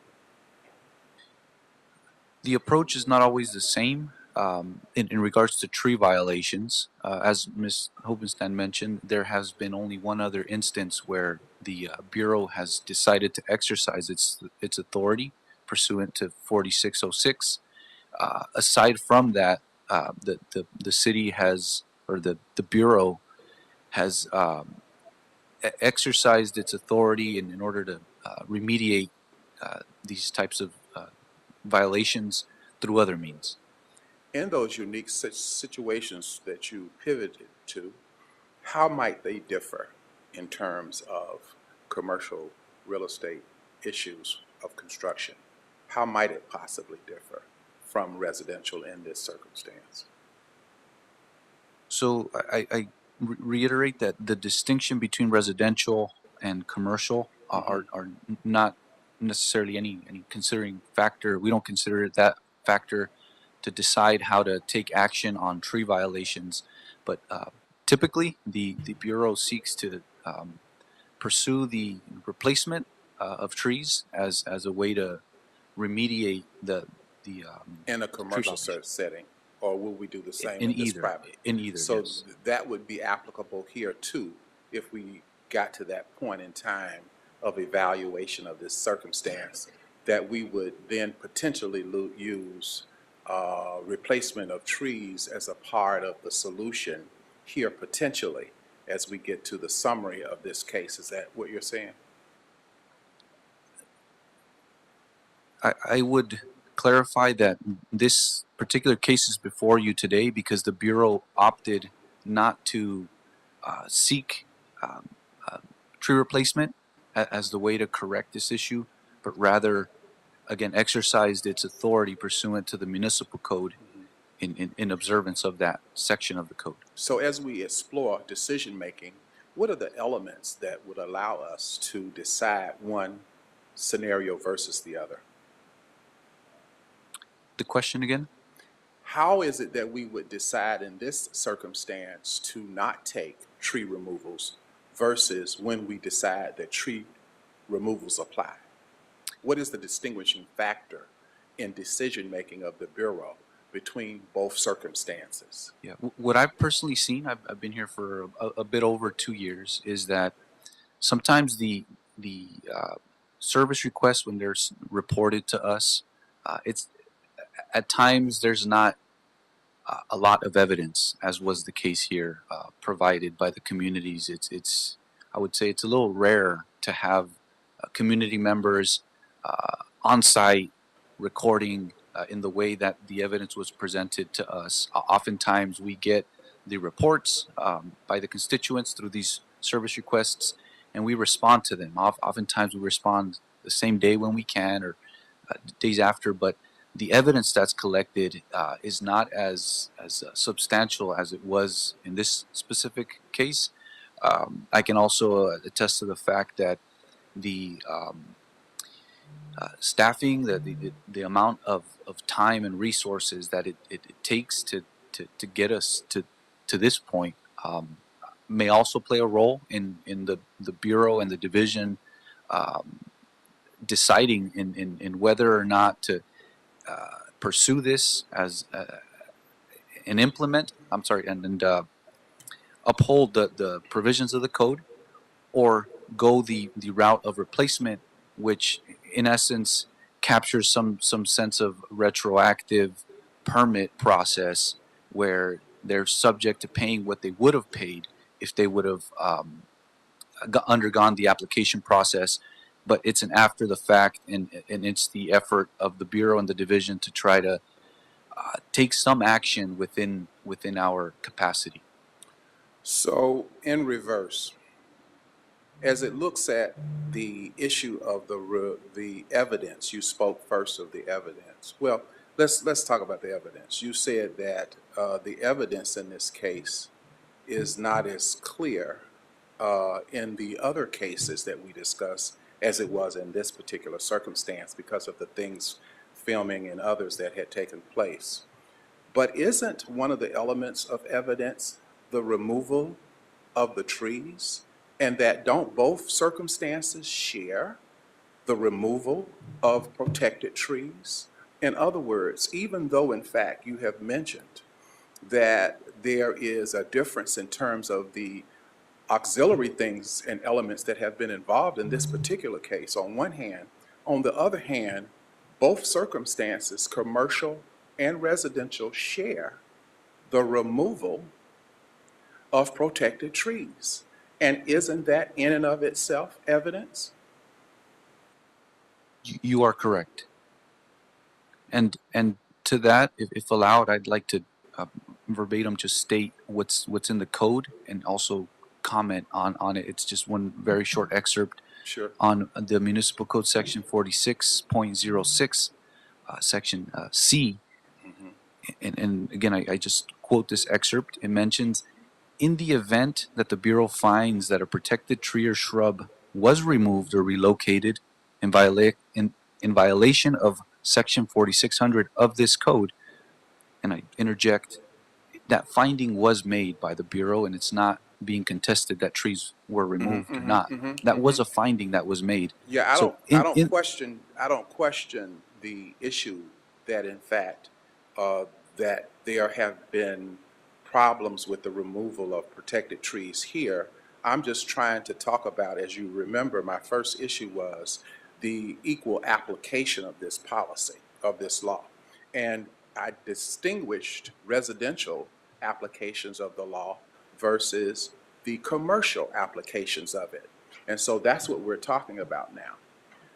Is there equal application of it? And then we talked about decision-making in terms of how the Bureau makes decisions as it decides to implement solutions such as tree replacements, and on the other hand, when it decides to come forth for a hearing.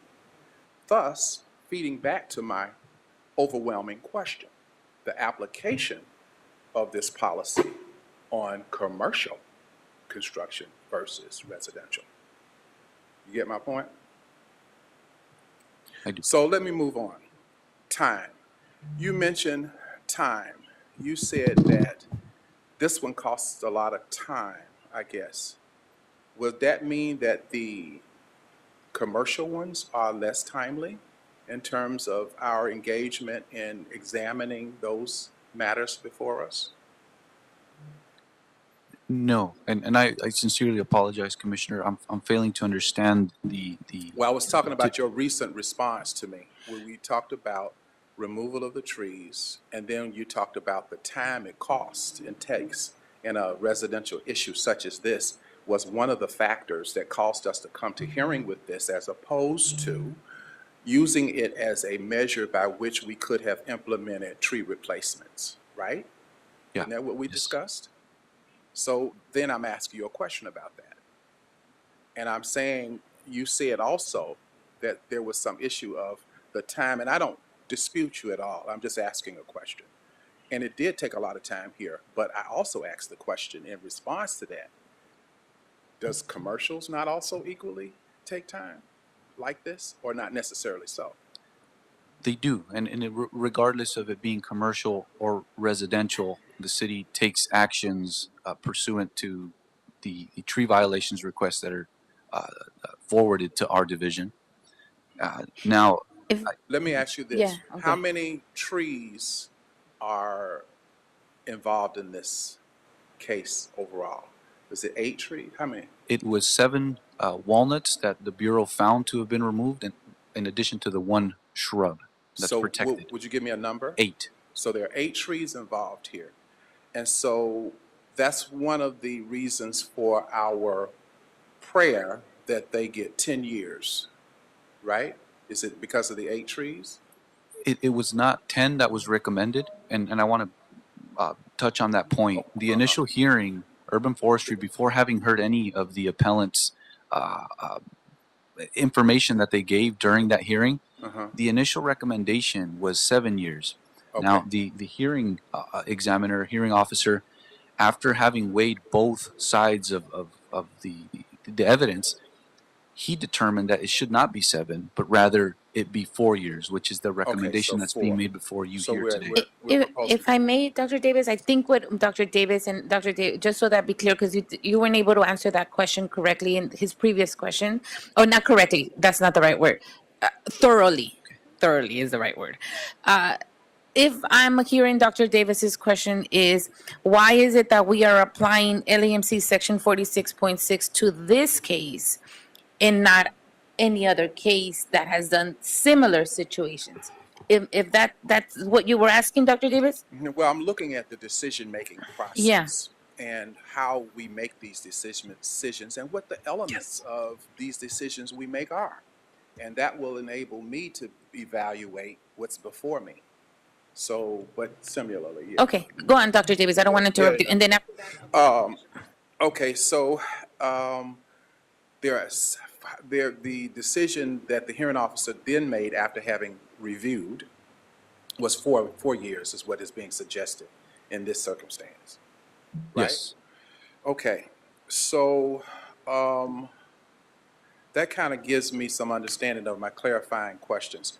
So with the department, and you know what some of the issues is that I have, the issues are that I have raised, and what the concerns are by the issues that I have raised. I do You understand. understand what those are.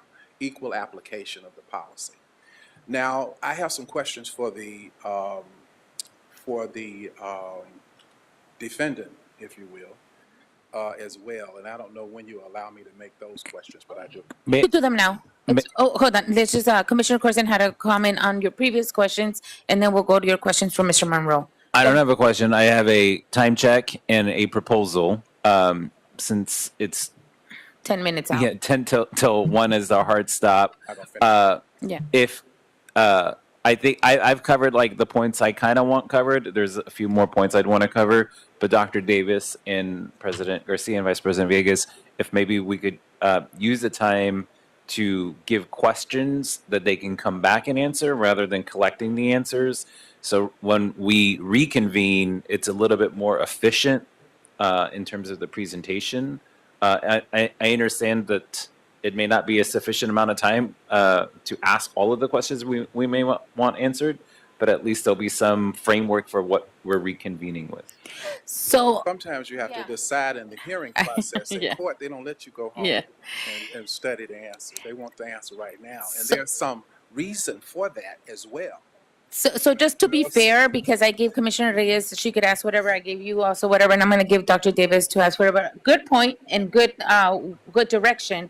However, just in the notion of fairness, I wouldn't want to do that to Vice President Villegas and myself, because there's just some things that I really want to know that we can place. However, I'm I accepting say, that we're going to come back. And yeah, we're all going to come back. Yeah, That's, so I we're don't not have- done here. Yeah, I don't have a problem with it. But Dr. Davis, do you want to just set forth your last questions to Mr. Monroe so that they also have a direction? I'm through with them, but I also have a question for. Oh, yeah, But go I ahead. can- if you want No, to no, do the no, go next- ahead, go ahead. Yeah, I have a question on both sides of the table. The issue of knowledge came up in terms of the knowledge, and I guess you are saying that you didn't have any knowledge of the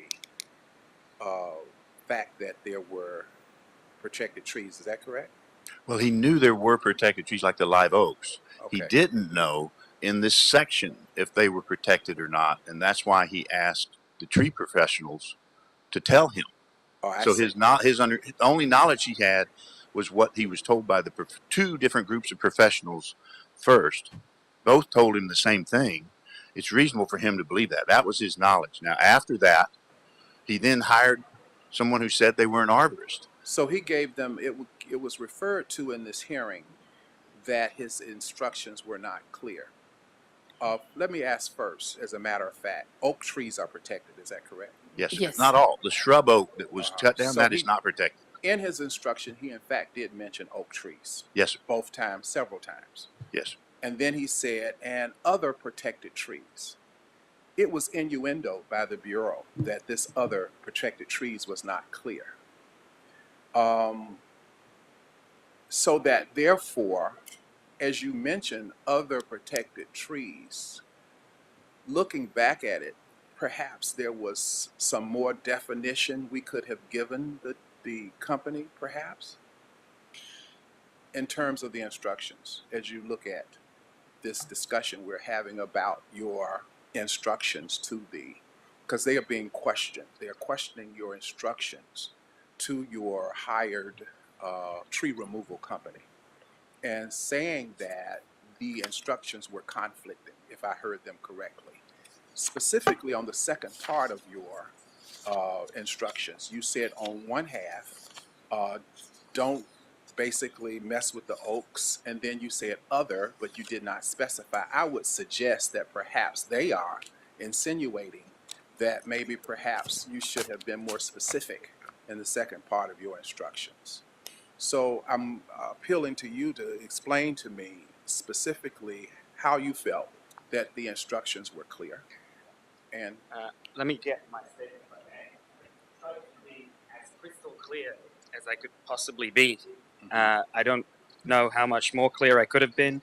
I knew that the oaks were protected. We built the plans around the oaks. That's not in why question. I specified That's not it. in question. Yeah, it's The the black second half- walnut. The second half of it is to make clear that they are not to touch any protected trees. Anything. If they come across a protected so you tree, said do other, not you touch said it. My any. specific my Okay. instructions were So then moving forward, right. you did say other trees. Yeah. And so I'm going to accept that. However, after the date of the first one, let's say on July 7th. Yeah. On July 7th, didn't you know that there were other protected trees other than oak trees? No, I did not. Yes, That's you why did. I asked. Yes, you did. Because Jamie had come down to Mhm. the site. Yeah. He had pointed out that that was a walnut tree, and he was talking to you, correct? He was. Then you knew that there were at least had been walnut trees, didn't you? That's the question.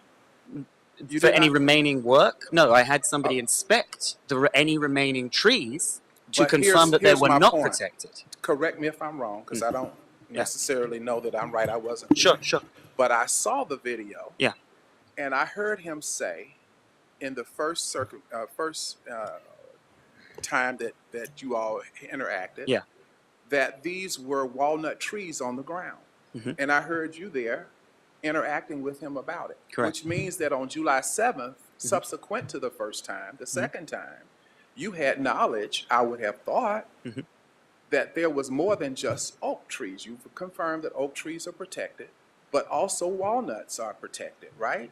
And that you had a conversation with Jamie, your neighbor, about walnuts. Thus, it would appear to me that on July 7th, you knew that there was more than just oak trees that were protected trees on that site, correct? No, it had yet to be determined, which is what we're left remaining on the site at that point.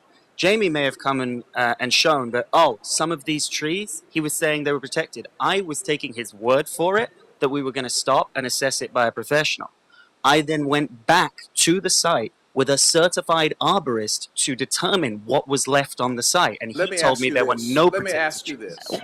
The walnut tree was on the ground, already cut, correct? First time I'd Did seen it come from your property? yeah. So was that a protected tree on your property that had been cut down? Yes, it appears to have Would been. you not consider that knowledge? Well, at that point, the tree that he had shown me, I had no knowledge of whether that was protected or not because it had yet to be Did you assessed. know where it came from? He had told me that it had come from my lot, so I had no reason Okay, to did you question. question that it came from your lot? Do you think I it didn't could- question that it came is from my there a lot, but I potential questioned that whether it was could have- protected. Is there a potential that it could have come from somewhere else other than your lot? It depends on what the contractors were doing, but I don't think it's in dispute that the tree So came from my what lot. you're saying is, in your line of thinking, Yeah. you're under the impression that it could have potentially been brought there from somewhere else. Is that what I'm No, hearing? what I'm saying is it was still under dispute whether it was protected at that point. I had no information from. So then let me ask you this question. Mm. After your conversation with your neighbor, Mhm. did you go back to trust but verify if in fact it's protected or not? I tried to actually speak with Jamie several times, and then beyond that, to get more information. And then beyond that, I went and found a certified arborist to give me more information. But I don't my know. question is, did you No, verify, wrap it up, trust Dr. Davis. Jamie, but verify Mhm. that it is true what he said, that there was... I believe Jamie may have had other motives. So you did not verify, you didn't do diligence to make I sure... did. I did. My What did- did Okay, you discover? I'm gonna about- wrap it I up. don't want to be argumentative, but I'm... Yeah, wrap it I up. didn't have, by the Yeah. way, Jamie's video. I didn't have. The first time I saw that Okay. was at the hearing. All right. So I just wanted to get some understanding. Sure. I guess I'm running out of time.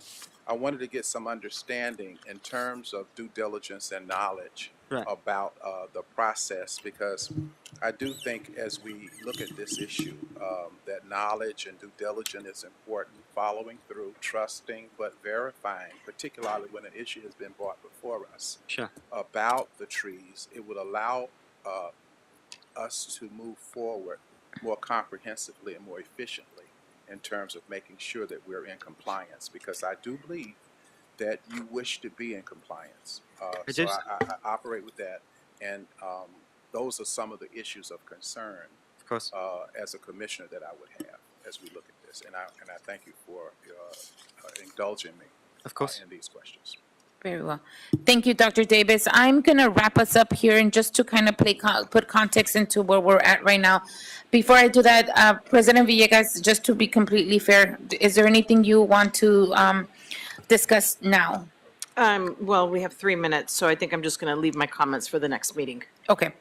Any burning other questions, Commissioner Corson or Commissioner Reyes? Okay. What I have here is for the next meeting, and TJ and I will let us know when that be, and I'm asking for it to be soon, not, months from now. I'm asking within next week or the week after, latest 3 weeks from now. So Commissioners, I'm going to ask you if we can make ourselves available on a non-regular time so that we can kind of not make sure that we work through this out. So one of the things that I think we need to consider from the Bureau of Street Services is applying the code. This is Dr. Davis's concern, is how do we apply the code to this one and not to others? And for Mr. Monroe, I would suggest that you would bring a timeline. We don't have a timeline here. We keep on going back and forth on July 6th, July 7th, but it'd be great to just hear when did he know, when did he not know, when, you know, just a very explicit timeline of what it developed, okay? Other previous cases, that was Commissioner Corson's issue. What were other previous cases on there? I have a lot of questions, part of me, another thing I do want to see from you, Mr. Monroe, if you can please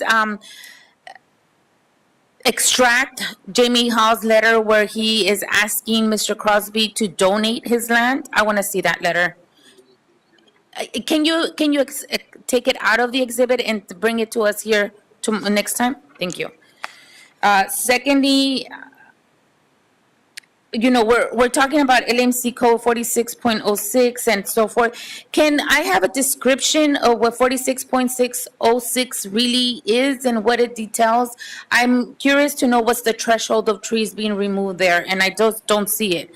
I don't know if it's, when does it apply? At 2 trees, at 1 tree, at 8 trees? When does it apply? So can I get a description of 46.06 code here, and actually any other codes that you're using and referencing here? Can you just give us a summary of those codes so that we have a thorough understanding of what we're applying and where we're applying it?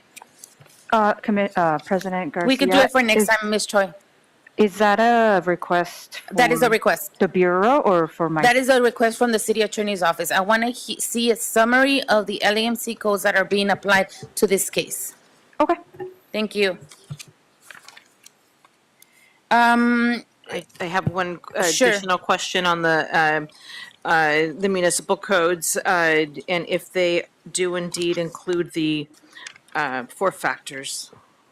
Thank you. That's what I'm trying to get at. I'm trying to understand how is it that we're applying this code, and then it talks about the number of trees or shrubs removed or relocated. What is the threshold that made us apply this code to this case? That's what I want to hear and I want to know.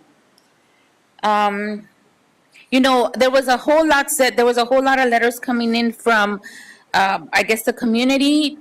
Great, thank you for that. Although Jamie Hall is not a city official, he is a Mountain Conservancy representative. That is not a city official. So, Nick, in lieu, we have to really go through city official channels. This should have been reported through 311 or through the means, but technically, Mr. Crosby, you should also have reached out to the city itself and not an individual. That I'm just going to say that because Jamie Hall does not represent the city of Los Angeles. Any other points that we want to make for the next time we convene on this case? Are we scheduling the next hearing right now, right here? Because it probably makes sense to do so. Sure. So that was the request. TJ Knight, acting Got executive it. officer. Okay. Yeah, no, I wasn't sure if it was today. Well, the only reason why we can't just kind of do that, we have a lot in our regular meetings that if we put this in there, we push back all those other items. We push back a lot of items for today, and that causes some delay in our other items. I wanted to have not a special/special type of deal. Supplemental meeting shouldn't be that heavy. The supplemental, yeah. The next time we meet, it's gonna be about questions and it's not gonna be that long anyway. But I would hate to mix our regular items with this item.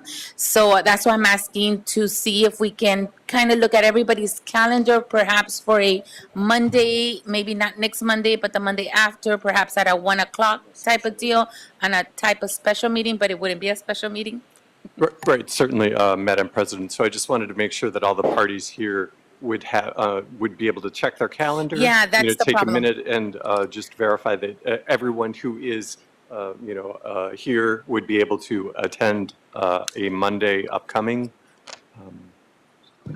Which date? He'll, you know what, before everybody starts getting on their calendar, TJ Knight will send out a set of dates that will work for us. Excellent. And then we'll go from there. Okay, 'cause I don't want to get into what date right now. We're gonna close this up. But I'll need affirmative responses or affirmative unavailables from everyone about a week in advance. So in order for us to prepare the agenda and to post it and comply with the Brown Act, there'd be no way that I could schedule it for instance, for next Monday, given the size of the documents that have to go into the file. So I'll send out a couple dates, and if everyone could please respond back to me at your soonest availability, or with a denial that you would not be available on those dates. Okay, thank you, TJ Knight, for that. Are we clear so far on some of the things that we want to come back with? And again, next time that we meet, there's no presentation. We're going to go straight into questions. Although all this information that I've asked from you and from you should be given to us at the beginning of the meeting. So the letter and the timeline that I asked from you, and also why is the code, in summary, the codes from the city attorney's office as well. And any previous cases, not to the fact that we're going to compare the previous cases. We just want to know what those previous cases has looked like before, okay? I don't have anything else. I mean, I have tons of questions, but I'm not going to get into those questions now. And from now until we meet again, Mr. Crosby and team, please, any questions, concerns, reach out to the Bureau of Street Services, not to any other individual. Are we okay? Okay, thank you. All right, anything else? Anybody?